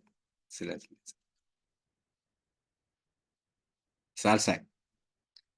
ኣብ ልዕሊ ኣሕዛብ ዝፈርደሉ ዘበን ስለ ዝመጽእ ምሕረት ተመለሱ እኮ ይብል ኣሎ። ባሮቱ ኮልዩ ሕጂ ግን ኣሕዛብ ከም ዝበልኩኹም ንዓና እሰየ ነቶም ናቱ እሰየ ከም ከሎ ነቲኦም ከዓ ወየ እዩ ዝኾኑ ማለት ኣብ ልዕሊ ኣሕዛብ ዝፈርደሉ ዘበን ከዓ ስለ ዝመፀ በቃ ንእግዚኣብሔር ብፍቅሩ ጥራይ ዘይኮነሲ በቲ ዝገብሮ ፍርዲ እውን ንእግዚኣብሔር ከመስግንዎ ከሎ ኢና ንርኢ። ቁኑዕ ፈራዲ ኣሕዛብ ንምንታይ ተቆጥዑ ኢሉ መዝሙር ዳዊት ምዕራፍ 2 ኮይኑ ይነግረና። ኣብዚ ኣሕዛብ ተቆጢዖም ሪኢኹሞም እንትኾንኩም ኣብዚ 18 ኣሕዛብ ተቆጢዖም ኢሉ ቁጥዖም እውን መጺኡ ኢሉ እቲ ንምዉታት እትፈርደሉ ኢሉ ሸርያ ብሕልፊ ብታሕቲ ከዓ ንዓኣ ንክምልስ ነዛ ቁጥዖም ከዓ እንታይ ኢሉ መጥፋእቲ ንሶም ከጥፍኡ እንድዮም መጺኦም ተቆጢዖም ከጥፉ እዮም መጺኦም ንስኻ ግን ቁጥዑ ኣብ ልዕሊኦም ተገሊጹ መጥፈእቲ ምድሪ እውን እተጥፍኣሉ ዘበን መጺኡ ኢሉ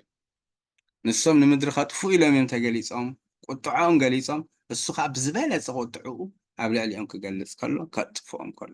እቲ ዘበን እቲ ከም ዝመፀ ይነግረና።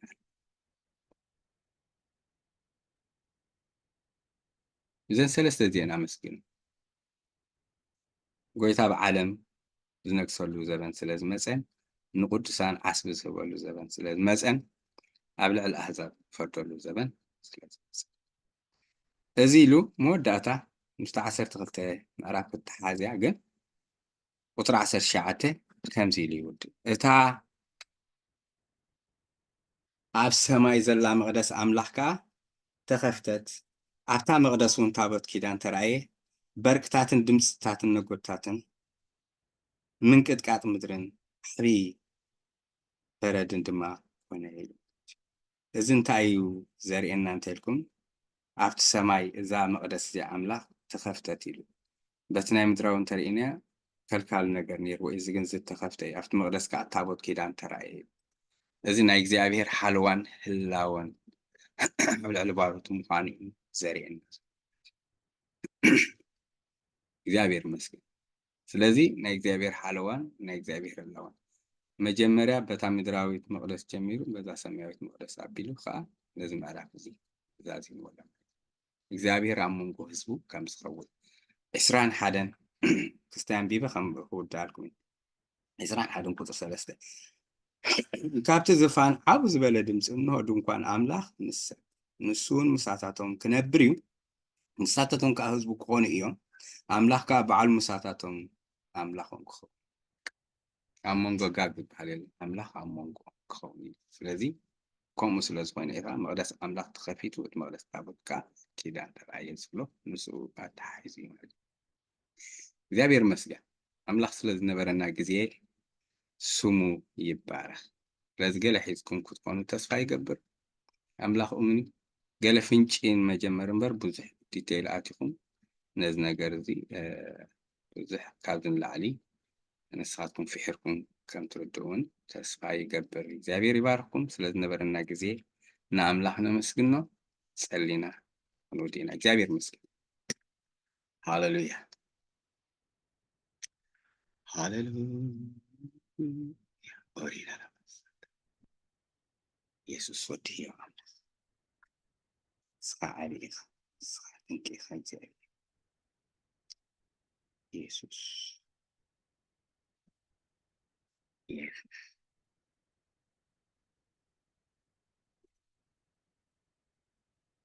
ክብርና አምላክ አምላክና እግዚአብሔር በጎይታ ብሽም ኢየሱስ ነመስግነካ ለና ብነገር ኩሉ ንስኻ ክትከብር ስለዝግባእካ ተመስገን አምላኸይ ንስኻ ህያው ኢኻ ብሓቂ መስተንክሪ ስራሕካ ብዙሕ ከዓ ከተስተምረና ፀኒሕካ እሞ ካብ ዝተምሃርናዮ ከዓ እግዚአብሔር ብሓቂ ኣብ ውሽጥና ዝሰርፍ ነገር ስለዝገበርካ ነኽብረካ ኣለና እግዚአብሔር ብሓቂ ንባሮትካ ማዕርኽ እንታይ ከም ትሓልር ኢነ ነቶም ዝእዘዙ ነቶም እምቢ ዝበሉ ከማንሲ እግዚአብሔር ስኻ ግን ምሕረትካ ገሊፅካ ኣለካ ኪዳንካ ከዓ ርኢኻዮም ነቶም ንዓኻ ዝፅበዩኻን ዝፈርሁኻን ዝነበሩ ከዓኒ እግዚአብሔር ዓስባት ትበሉ ግዜ ከም ዝመፅኻ ነጊርካ ኣሎ ወኣምላኽ ገና ንዘይበፃሕናዮ እቲ ዝኸውን ስለ ዝነገርካና ኣቐዲምና ንሕና ከዓ እግዚአብሔር እዚ ተረዲእና ከዓኒ ገዛእ ርስና ንዕኡ ከነዳሎ ዕድል ስለ ዝሃብካና ንኽብረካ ኣለና ወኣምላኽ ግዜናን እዋናትናን ንስኻ ባርኽ ኣብ ዘለናዮ ነፍሲ ወከፍ ሰብ ከዓኒ ምኽርኻን ሓሳብካን ጥራይ ኣብ ሂወት ፍፀም ብሽም ኢየሱስ ክትረዳእና ንፅሊ ግዜናን እዋናትናን ንእስነትናን ኩሉ ንስኻ ተረከቦ በቲ ሓደ ተፍቅርቡ ወድኻ ኢየሱስ ያውስም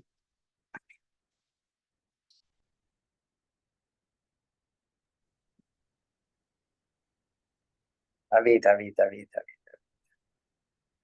ዝገርም